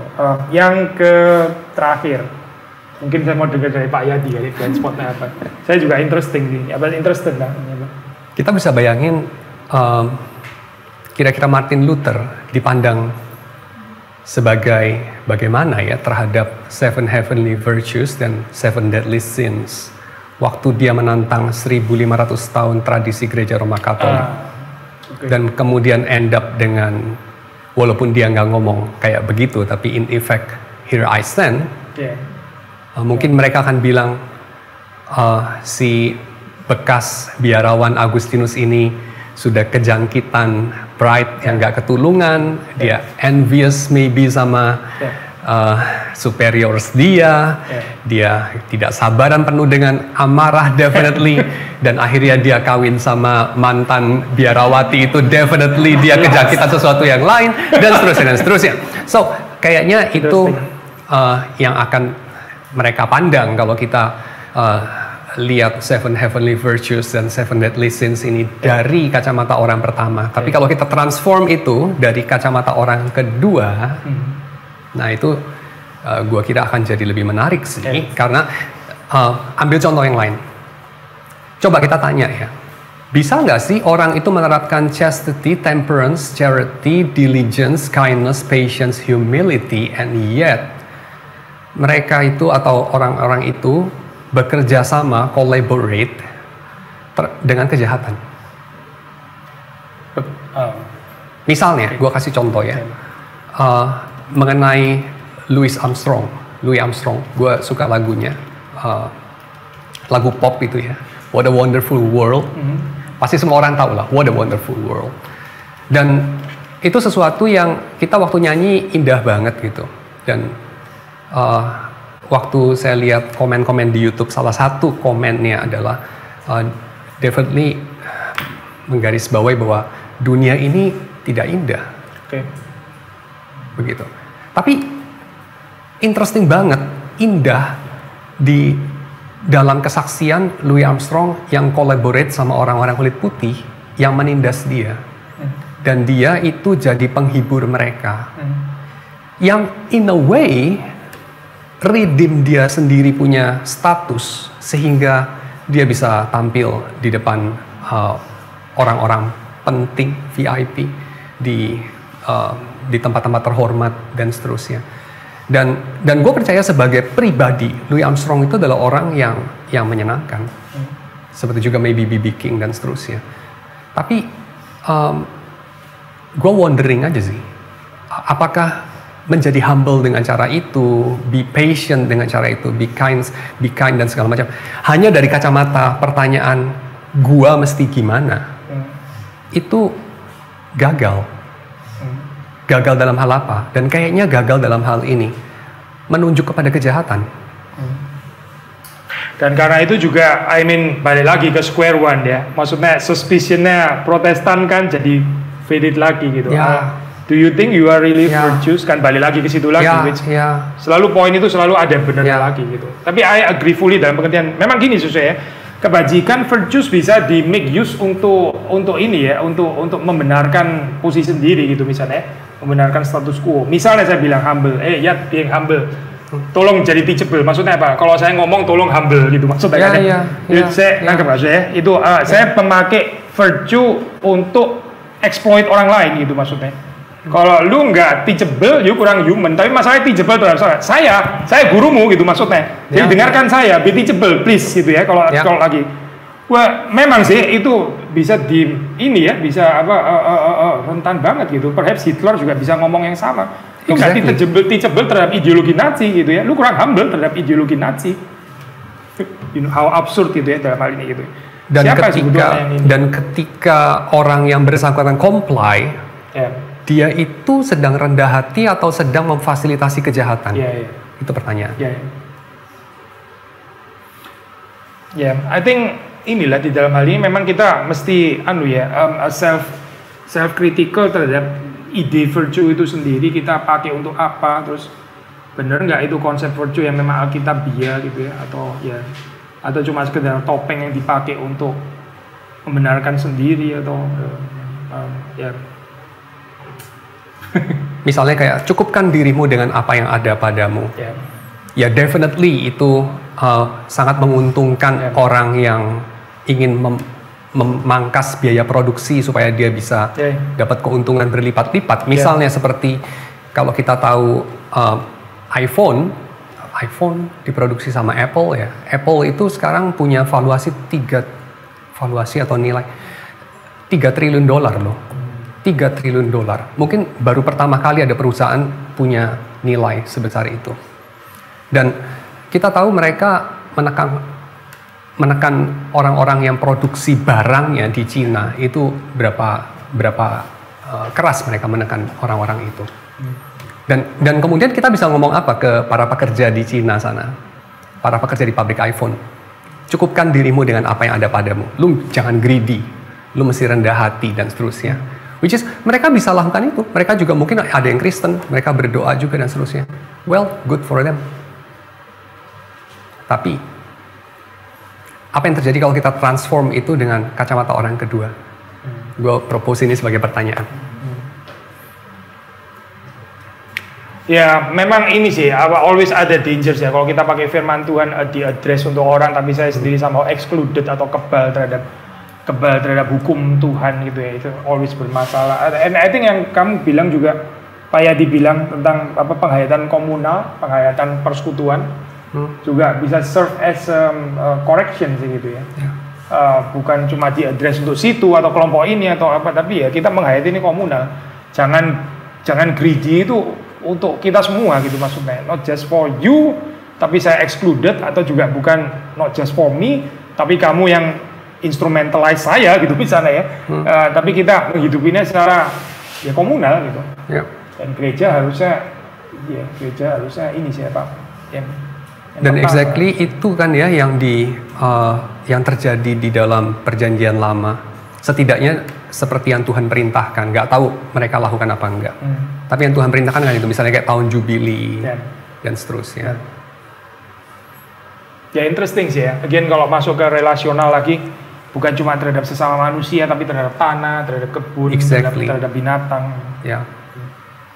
Dan Gersema itu memang banyak dipengaruhi sama Judaism ya, kayak misalnya Abraham Joshua Heschel misalnya. Dia berangkat dari situ sih, dari Abraham Joshua Heschel. Jadi bukan dari orang kedua itu yang sebelumnya. Mungkinkah orang yang mengamalkan Seven Heavenly Virtues tersebut sebenarnya dipandang oleh Allah sebagai pembuat kejahatan jika orang tersebut tidak mengaitkan atau mendasarkan virtues tersebut dengan pengenalan dan relasinya dengan Tuhan? Pasti. Ini Seven Heavenly Virtue ini kan kalau kita nggak di dalam pengenalan dan relasi dengan Tuhan atau relasi dengan sesama bahkan gitu ya, ya absurd lah kita ini nih, pasti nggak mungkin banget lah gitu, bisa jadi proyeksi kita sendiri ya. You think you are righteous gitu kan, you think you are humble, you think you are kind dan sebagainya, ya akhirnya cuma ini ya. Mohon tanya kepada pemateri, apa yang dimaksudkan dengan cage stage dalam ideologi yang Pak Yadi mau jelasin? Loh, itu istilah dari Billy. Cage stage periode orang masih dikerangkeng karena suka ngegigit-gigit orang lain. Cage dikerangkeng gitu ya, karena semua digigit gitu ya, yang nggak sealiran digigit gitu. Total inability to discuss, to dialogue dan sebagainya gitu. Cage stage gitu. Highly judgmental, prejudice, dan perhaps juga paranoia ya. Dan mendominasi, mengintimidasi, agresif lah gitu ya. Apa? Agresif. Iya, agresif gitu ya. Yang nggak sependapat dengan saya itu pasti salah dan dia yang perlu bertobat. Saya nggak perlu koreksi apa-apa. Cage stage. Self-righteous gitu ya. Self-righteous.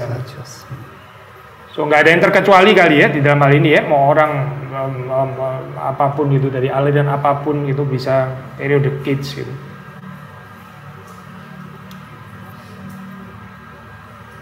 Ya, Bu, silakan. Terlalu baik salah atau tidak? Terlalu baik salah apa tidak? Terlalu benar salah apa tidak? Terlalu adil salah apa tidak? Kalau terlalu jahat, tentu itu sama jahatnya dengan jahat atau agak kurang jahat dari terlalu jahat.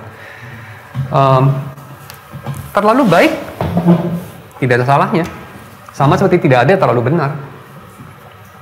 Tapi mungkin terlalu mengiyakan atau terlalu mengambil tanggung jawab orang lain yang seharusnya orang itu sendiri harus melakukan, mungkin itu bukan baik. Tapi saya tidak akan bilang itu terlalu baik. Sama kayak terlalu menyayangi anakmu atau istrimu atau sahabatmu itu salah nggak? Kalau terlalu itu salah lah, namanya terlalu itu kayak makan garam itu baik, tapi terlalu banyak makan garam juga salah. Mengasihi itu juga bisa begitu, terlalu. Enggak sih, saya kira itu bukan terlalu mengasihi, tapi itu bukan mengasihi. Semacam itu. Saya nggak akan pakai istilah mengasihi untuk itu. Karena mengasihi nggak ada terlalu.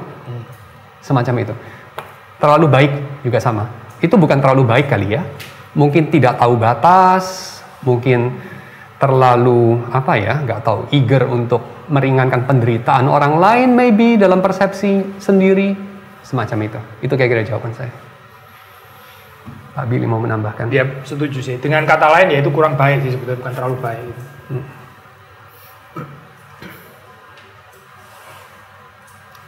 Mungkin contoh konkretnya, anak kita nggak bisa kerjain PR, terus kita ngisiin jawaban itu bukan terlalu baik, itu tidak baik. Iya. Semacam itu. Iya. Pak, saya mau merespon tadi waktu Pak Yadi mengomentari Pak Billy mengenai bagaimana kalau yang saya berpikir dan saya berpikir itu diaplikasikan pada saat Luther protes pada gereja Katolik. Maksud saya, saya bicara tentang maksudnya, kenapa etika tersebut itu balik-balik ke dalam itu kan etika motivasi dalam artian mau bilang kayak apalagi yang menarik tadi misalnya cukupkanlah dengan apa yang ada padamu, kalau itu diaplikasikan ke karyawannya Apple tadi kan jadinya kan terlalu menindas kayak gitu. Maksud saya itu etika motivasi dalam Kristen itu kenapa jarang diomongin gitu. Maksudnya kesannya itu kan kalau Seven Dead sama Seven Habits itu kan legalis Pak. Pak Billy mungkin menjawab. Enggak loh, yang Apple kan bukan saya yang ngomong. Iya.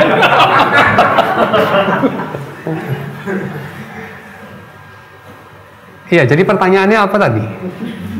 Kalau mau disimpulkan. Saya itu kalau misalnya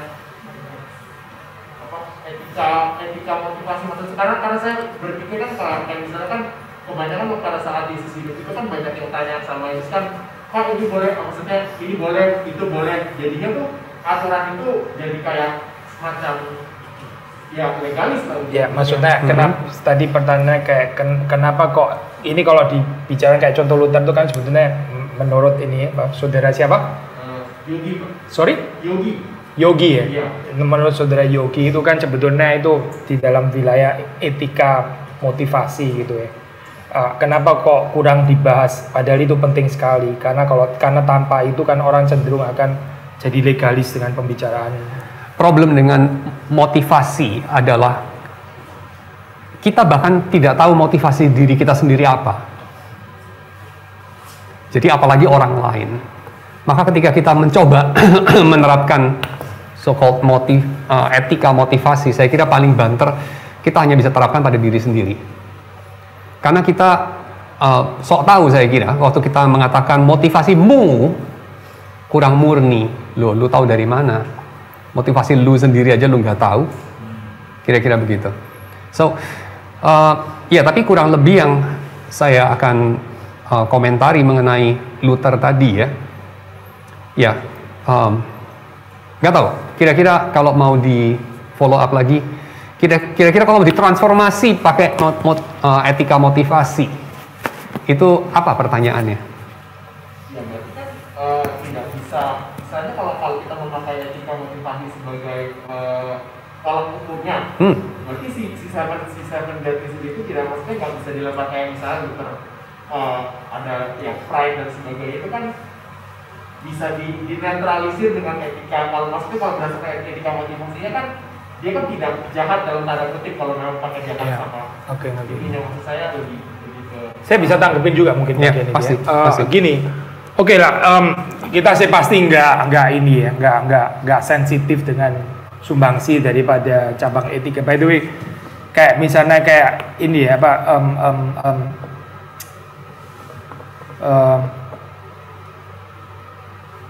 kalau di ini ya fakultas teologi di Jerman itu saya lupa dogmatik atau sistematik teologi ya, mungkin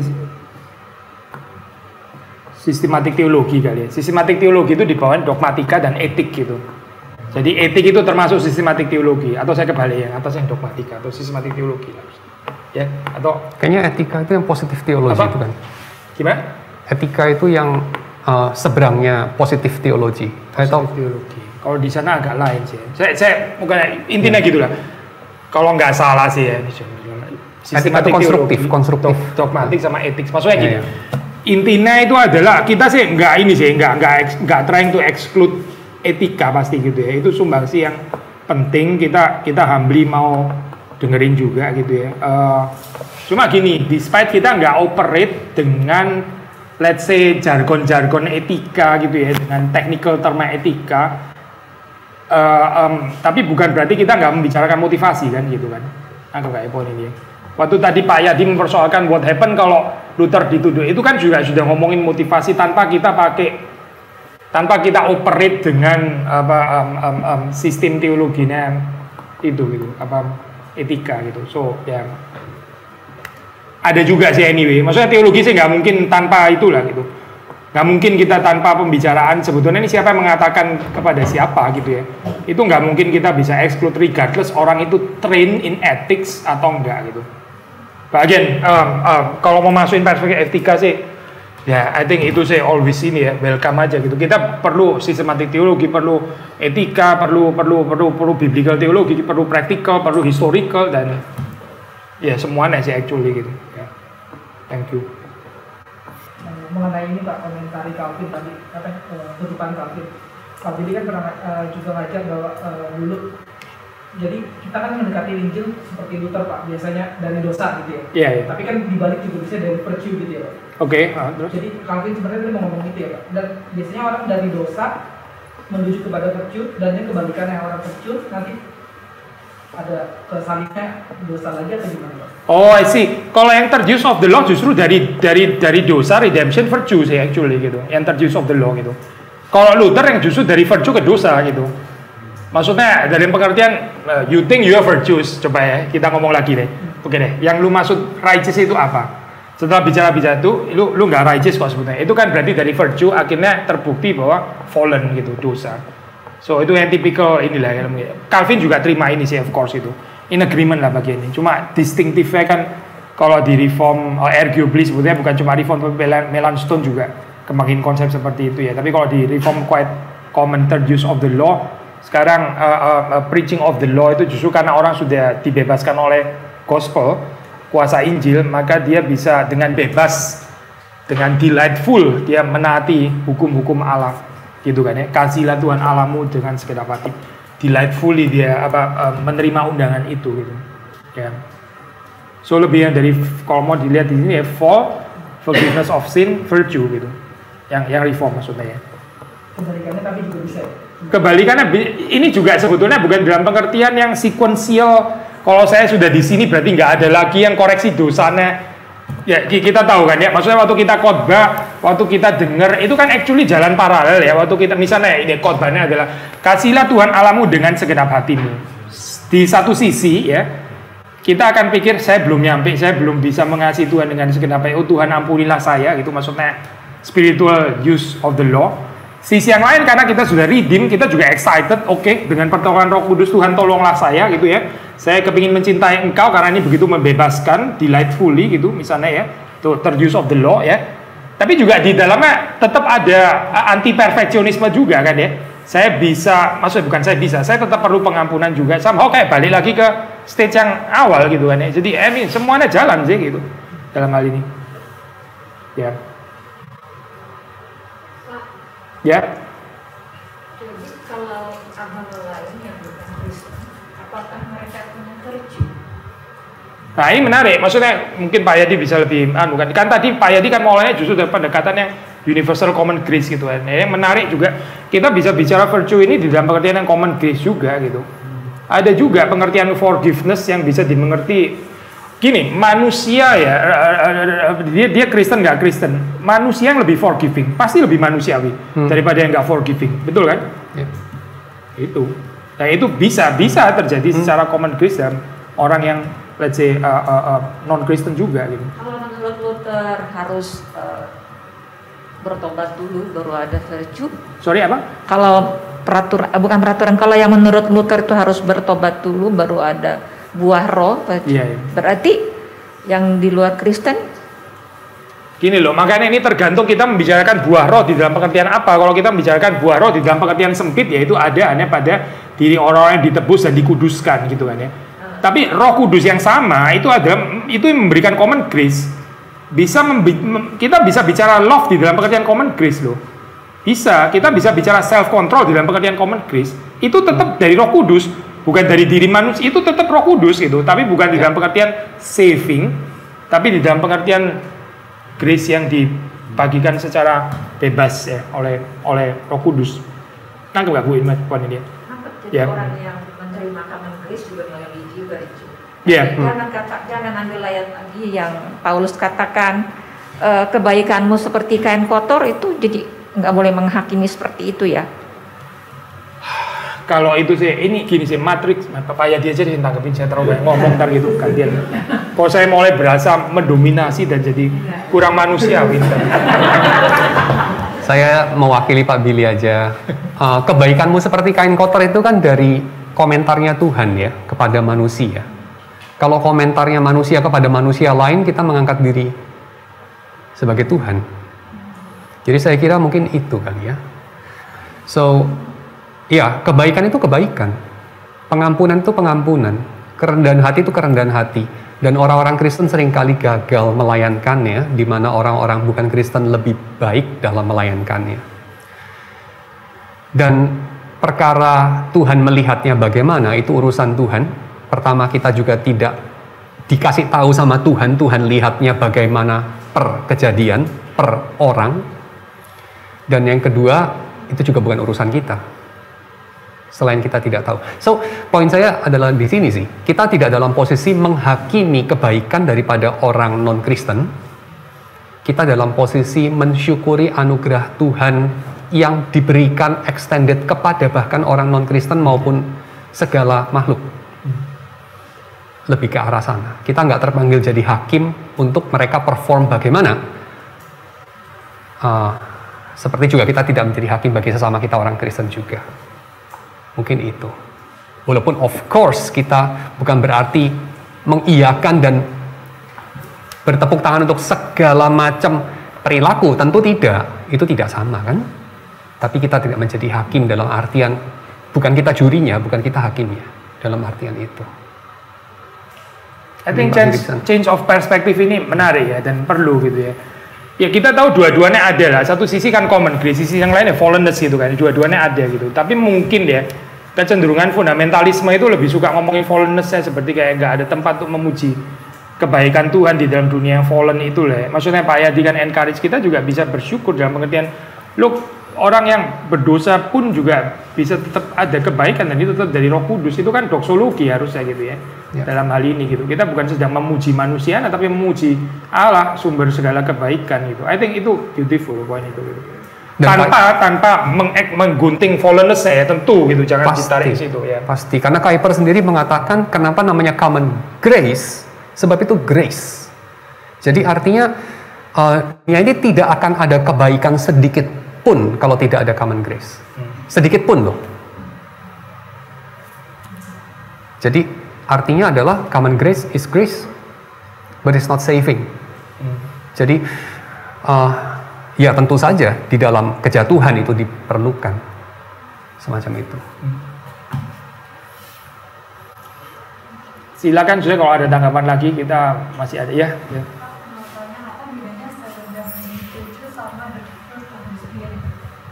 Oh, 7 heavenly virtues dan fruit of the spirit ya. Ada ini sih, ada overlap gitu ya. Tadi kalau 7 heavenly virtues ya itu yang tadi kita daftar itu ya. Sebagian kan memang ada yang overlap dengan ini fruit of the spirit gitu.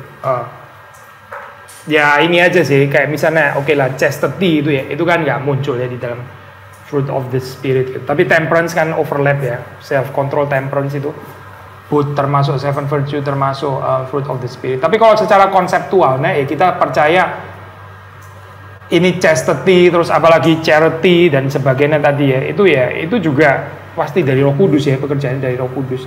Di dalam hal ini bukan dari diri manusia sendiri gitu ya.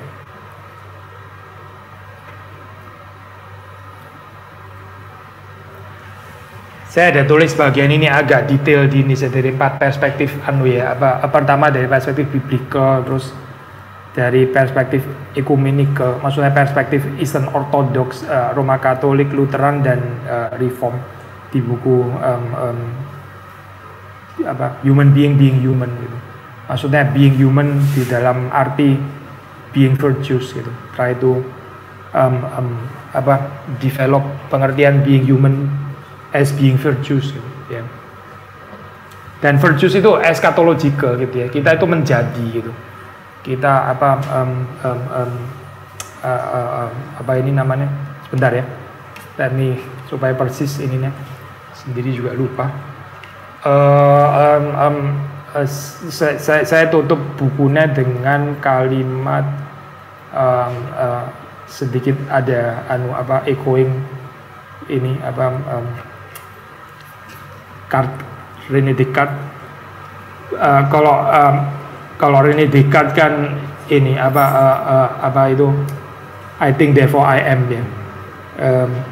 Saya tulis di kalimat terakhir we are therefore. Jadi ada orang yang kritik René Descartes, bukan I think therefore I am, tapi I am therefore I think gitu ya. So pembalikan itu saya ganti lagi jadi komunal. We are therefore we shall become like God, atau we become like God therefore we will be. We become like God, therefore we will be. Eschatological gitu maksudnya. Bukan cuma we are, tapi we will be. Karena ini gerakannya masih jalan terus gitu. Ya, kapan ya? 2 tahun lalu atau apa ya? Ini apa? Ex supervisor saya, Michael Welker ya. Dia pimpin Gifford lecture di Edinburgh ya, kalau nggak salah waktu itu, atau di St. Andrew di Edinburgh kayaknya. Dia juga kembangin konsep yang somehow mirip gitu ya. Kita kan bicara tentang created after the image of God ya. Terus dikasih tanda tanya gitu di lecture pertama. After the image of God gitu. Kalau melihat Hitler, lihat Auschwitz ya, atau untuk kita Mei 98 gitu. Created after the image of God, tanda tanya gitu ya. Gak gampang loh jawab pertanyaan itu, especially secara existentially, bukan cuma secara theoretically gitu ya. Hitler itu image of God gitu. Orang yang memperkosa itu image of God kayak gitu. Agak susah loh ngomong itu image of God. Kayaknya kalau lebih mirip setan ya daripada mirip Tuhan gitu. Jawabannya di dalam ini ya. Dia juga ini sih kembanginnya itu kita itu manusia created after the image of God eschatologically gitu maksudnya. Kita itu kesana itu. And kita still bisa bilang image of God yes, tapi bukan di dalam pengertian ontologis, statis atau esensialis, blueprint ya, substansialis, esensialis, tapi di dalam pengertian eschatological gitu. Yes, kita still bisa ngomong created after image of God. Ini kan istilah creation itu actually proto ya, itu kan archetype ya. Ngomongin creation kan biasanya ngomongin di belakang ya. Tapi ini ngomongin created after tapi eschatological gitu.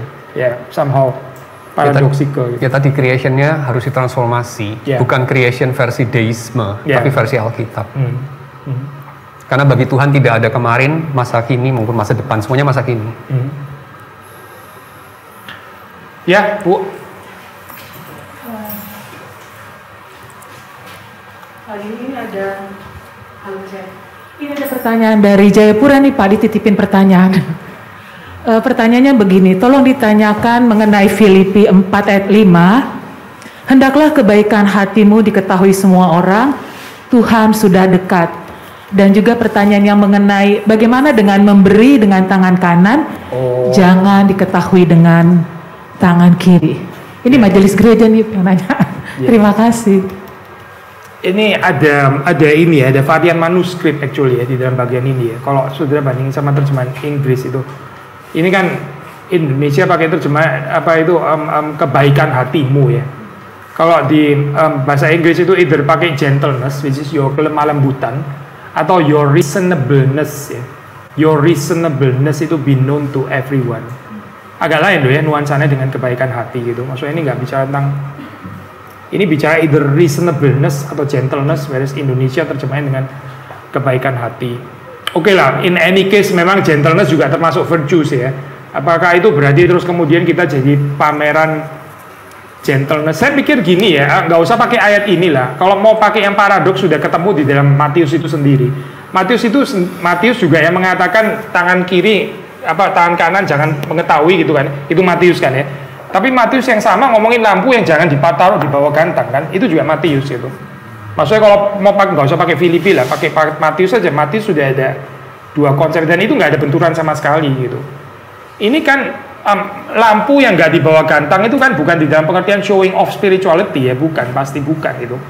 Bukan dalam pengertian pameran gitu, tapi di dalam pengertian ya memuliakan Allah, itu satu kesaksian yang jujur yang ya kita nggak bisa jadi private Christian gitu misalnya ya, yang hanya Kristen kalau kita di our own closet waktu di kamar sendiri Kristen, tapi di luar kita takut bersaksi atau mendadak dengan narasi yang lain di luar itu. Saya hanya Kristen waktu saya berak gitu misalnya, nggak oke lah pasti gitu. Nggak bisa lah Kristen cuma waktu di toilet gitu, apa-apaan gitu. Kristen waktu di gereja gitu misalnya, nggak bisa dong. Kita mesti Kristen waktu di ini juga kan di marketplace dan sebagainya gitu. Di dalam hal itu lampu bukan di bawah gantang gitu maksudnya. Dan ini kan bukan sama sekali showing off spirituality ya, bukan, tapi encouragement untuk menjadi saksi dimanapun gitu. Ya. Silakan kok ada tambahan perspektif yang lain. Ya, saya masih terpikir mengenai berapa banyak yang kita bisa ubah ya, atau kita masih lihatnya beda. Kalau kita lihatnya bukan dari kacamata orang pertama itu, tapi dari kacamata orang kedua yang implied terus Kita lihatnya sebagai problematik, bukan aku sudah salah gimana, aku sudah dibenerin gimana, aku harus melakukan apa, tapi kita secara bersama-sama sudah secara keliru mempraktekkan kekristenan kita bagaimana, dan kita bisa seharusnya bagaimana ke depannya. Karena what counts itu bukan hanya aku melakukan apa, tapi kita menghadirkan apa. Kayak orang nyanyi kan, gak cuman aku nyanyinya bener, pokoknya aku udah nyanyinya bener, tapi kita sama-sama sebagai paduan suara nyanyinya bener, sehingga yang mendengarkan itu mendengarkan bukan tiap-tiapnya aja, tapi keseluruhan chemistry-nya gitu. Kayak paduan suara, kayak orkestra, kayak bikin film. What counts akhirnya seluruh chemistry-nya kan, seluruh ceritanya, seluruh krunya, it's the whole thing. Mungkin itu kali ya. Kalau di dalam khotbahnya Pak Pendeta Stephen Tong kan sering menyisipkan cerita tentang kebanggaan akan arsitektur gerejanya. Menurut Bapak Billy dan Pak Yadi, apakah itu bentuk dari pride atau humility dan kenapa? Gue gini tanya ke saya ya. Ya, siapa tahu penasaran, Pak. Lah kalau yang cerita saya itu tanya ke saya, kalau cerita orang lain tanya kok ke saya? Kira-kira masuk kategori mana? Kita tafsir positif aja lah, aspek edukatif gitu aja gitu ya, aspek edukatif gitu. Kalau mau dikasih tahu supaya kita ngerti maksudnya di sini. Ya. Tadi kan Pak Yadi bilang kita not in the position menyelidiki motivasinya orang lain kayak gitu dan sebagainya. Itu gimana ya? Kita nggak dipanggil juga kali untuk itu ya. Tes. Mau nanya yang itu pembagian esensialis, fungsionalis sama relasional itu apakah yang satu benar yang lain salah, atau mereka saling melengkapi tapi ada satu yang lebih supreme gitu, ataukah cuma ada satu yang soalnya katanya kalau menurut penjelasan Ko Yadi kayak fokusnya di relasional ya, di relasional. Terus mau kaitin sama reformational anthropology juga, bukannya reformational anthropology itu biasanya fokusnya di human as a subject that function in all aspect in life, lebih ke functionalis gitu. Ya gitu aja sih. Ya jawabannya kompleks lah ya ini ya. Kita bisa bikin kayak ya itu suksesif gitu. Jadi kayak model yang ini udah outdated, kayak misalnya mekanikanya Newton dalam kecepatan mendekati cahaya udah outdated gitu. Atau dalam ranah subatomik sudah outdated. Lalu sudah digantikan sama model yang lebih lebih mendekati kenyataannya. Kita bisa pegang itu satu respon, atau respon yang kedua, masing-masing ini ada diskursusnya, masing-masing ini ada percakapan ya masing-masing, yang mana kalau kita tinjau seluruh korpus percakapannya tetap worth it juga sih dipelajari. Jadi ada sesuatu yang kita bisa dapat dari pendekatan esensialisme, fungsionalisme maupun relasionalisme gitu ya. Mungkin kira-kira itu. Lalu reformational philosophy kira-kira lebih kemana ya? Reformational philosophy itu pendekatan tahun 1930-an kan ya, sekitar itu. Waktu-waktu itu memang kayaknya zaman-zamannya ya belum terlalu berkembang seperti hari ini kayaknya. Diskursus mengenai hal ini, theological anthropology kayaknya baru agak belakangan berkembangnya itu banyak banget. Dan waktu itu memang mereka fokusnya bukan menjelaskan manusia itu apa, tapi menjelaskan ontologi lah, semacam itu. Salah satunya manusia gitu kan. Ya reformational philosophy tentu kita nggak bisa, mendingan nanti jelasinnya waktu udah ketemuan berdua aja karena mungkin agak teknikal. Tapi kira-kira ya reformational philosophy lebih ke arah mana, saya kira bisa tiga-tiganya juga sih. Kita bisa ngomong ya tiga-tiganya somehow relevan juga dalam pembahasan itu, tentu dalam bobot yang berbeda. Mungkin itu kira-kira tanggapan saya.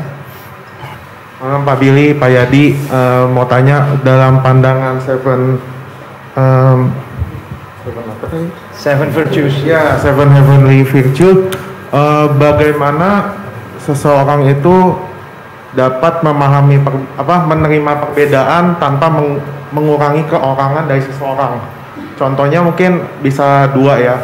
Yang pertama terhadap sesama orang Kristen. Mungkin kita datang gereja bersama-sama, tetapi orang kan punya latar belakang yang beda. Jadi ketika mendengarkan firman Tuhan, khotbah yang sama dan firman Tuhan yang sama, tetapi kan mungkin pandangannya berbeda. Ketika bertemu dengan kedua orang itu bertemu dan ngomong tentang firman Tuhan, mungkin kan pandangannya berbeda. Dan yang kedua mungkin bukan sesama orang Kristen. Jadi satu mungkin orang Kristen, satu lagi orang non Kristen. Nah, itu bagaimana menanggapi perbedaan tanpa mengurangi keorangan dari seseorang, Pak? Terima kasih. Siapa dulu? Kalau saya mungkin lebih ke arah kita menuruti nasihatnya Yakobus, mendengarkan dulu sebelum bicara. Dan ini kita terapkan dalam cara bukan kayak mengubah setiap kesempatan ngobrolin khotbah itu untuk berdebat dan menang kalah gitu, tapi lebih ke arah berusaha memahami orang itu berangkat dari mana dan apa yang ingin dia utarakan despite of apa yang pada akhirnya dia utarakan. Karena secara perhitungan kasar saya kira-kira mungkin 90% ke atas orang itu kurang capable of mengutarakan pendapatnya secara artikulatif, kebanyakan orang begitu, dan kurang capable of berdiskusi secara logis. Tapi itu gak gitu penting-penting banget. Yang paling penting kayaknya kita berusaha dengan berbagai cara untuk saling memahami, melewati segala ketidaksempurnaan komunikasi itu. Dan itu perlu hanya ini aja sih, usaha dan kemauan untuk mengerti. Dan saya rasa itu bisa memanusiakan percakapan setelah khotbah kayaknya. Baik ditujukan kepada pengkhotbah maupun ke sesama pendengar. Mungkin itu kali ya. Jadi untuk diobrolin gitu. Dan akan beda banget nanti nuansanya kalau tujuannya adalah gua menang lu kalah gitu. Lalu atas nama presisi dogmatik gitu. Waduh, itu biasanya jadi nasty dan ugly dalam waktu cepat. Tapi kalau jalan yang lain kita tempuh jadi fruitful ya, and beautiful seringkali. Pak Billy. Ya, cukup. Kalau dengan orang yang non Kristen, Pak, tadi kan kalau misalnya contoh kan dengerin khotbah itu kan hanya salah satu contoh, tapi kalau misalnya lebih universal lagi itu seperti apa, Pak? Jadi teman, karena itu panggilan kita waktu dia masih beda agama maupun sudah sama agama. Itu panggilan sebagai manusia, jadi teman. Kalau boleh saya tambahin dikit, gospel itu kan undangan untuk everyone ya gitu. Maksudnya bukan cuma untuk yang belum percaya, yang sudah percaya diundang terus juga gitu ya. Maksudnya gini loh, gini. Saya kadang-kadang melihat nggak terlalu ada poin ya dengan mengklasifikasikan kayak gitu bisa.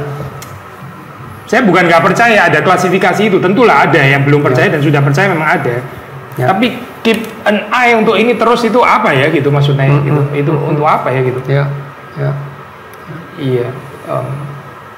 Coba baca surat-surat di ini aja di mau Korintus lah, mau Efesus, mau Yakobus, mau apa ya. Ada nggak ya ayat yang you have to ini ya, perhatiin siapa yang belum percaya coba. Kayaknya nggak ada deh kalian. Semua diundang untuk percaya gitu maksudnya. Betul. Kecuali yang antikristus itu ada kalau di 1 Yohanes. Itu yang benar-benar ini ya menyesatkan. Nah, kalau itu bikin stans gitu ya. Tapi yang belum percaya kayaknya nggak digituin ya gitu loh. Di Alkitab ya kan, di Perjanjian Baru. Iya. Saya nambahin sedikit dari Kuyper. Kuyper bilang orang Kristen itu kan dari akarnya itu dari kelahiran baru ya. Jadi akarnya beda. Tapi dia bilang dari akar itu tidak dengan segera dan pasti menghasilkan buah besok gitu atau jam ke depan itu, enggak loh. Terus kedua, orang bukan Kristen selalu bisa minjem buah-buah dari pohon yang akarnya itu dari kelahiran baru itu. Jadi nggak terlalu ada poin kita bikin perbedaan itu, kecuali mungkin yang dengan antikris itu. Ya. Karena kita sama-sama pendosa dan sama-sama diundang oleh Injil yang diberitakan secara eksplisit. Bu, gimana, masih ada pertanyaan? Ya, silakan. Mungkin yang terakhir kalau nggak ada lagi.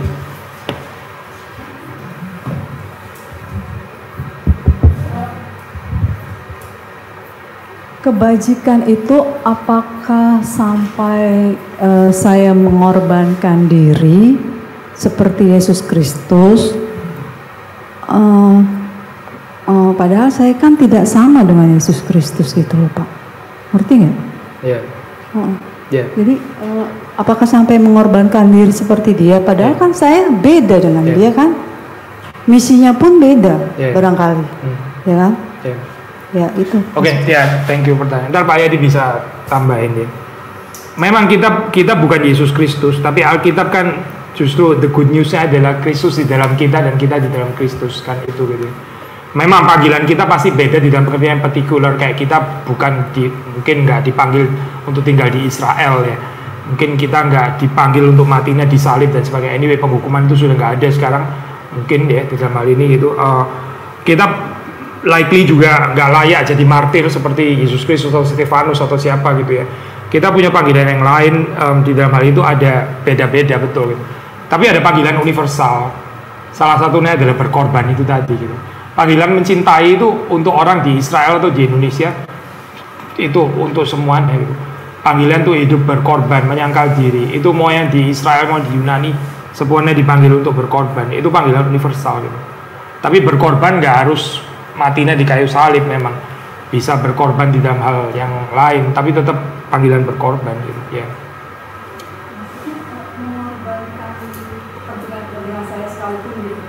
Termasuk ya gitu.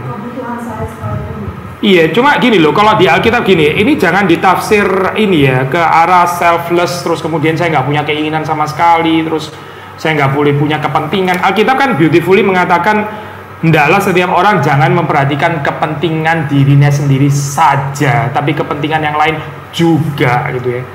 Nah, Alkitab nggak pernah mengajarkan hendaklah kamu memperhatikan kepentingan orang lain saja dan nggak usah kepentingan dirimu. Nggak ada loh, itu nggak ada. Di dalam doa Bapa kami itu berikanlah kami makanan kami yang secukupnya. Makanan kami itu termasuk makanan saya sebetulnya sih gitu. Tapi bukan cuma makanan saya, makanan yang lain juga gitu ya. Kan saya termasuk sebetulnya gitu. Ya. Harusnya sih ini kabar baik ya, karena saya bukan ditindas, ditenggelamkan, dijadiin, dipencet sampai jadi nggak ada, bukan sih, bukan itu gitu. Tutup ya. Mari kita tutup. Tuhan, kami bersyukur untuk berkat Tuhan, kami bisa menggunakan waktu ini untuk bisa sekali lagi mempelajari firman Tuhan bersama-sama, dan untuk semua komunikasi, diskusi, pembicaraan yang ada. Kami berdoa berharap supaya firman-Mu di dalam segala kekayaannya itu boleh tinggal di dalam kehidupan jemaat-Mu dan mengubahkan kami jadi orang-orang yang semakin berkenan kepada Tuhan, menjadi manusia yang semakin menyerupai Yesus Kristus yang adalah manusia sejati. Terima kasih Tuhan, Engkau sudah memberikan kepada kami diri-Mu sendiri, dan Tuhan yang menolong kami untuk bisa terus bertumbuh di dalam anugerah. Pengenalan akan Tuhan, pengenalan akan diri, dan pengenalan juga akan sesama, bahkan juga ciptaan yang lebih rendah. Demi Yesus Kristus kami berdoa, kami bersyukur. Amin.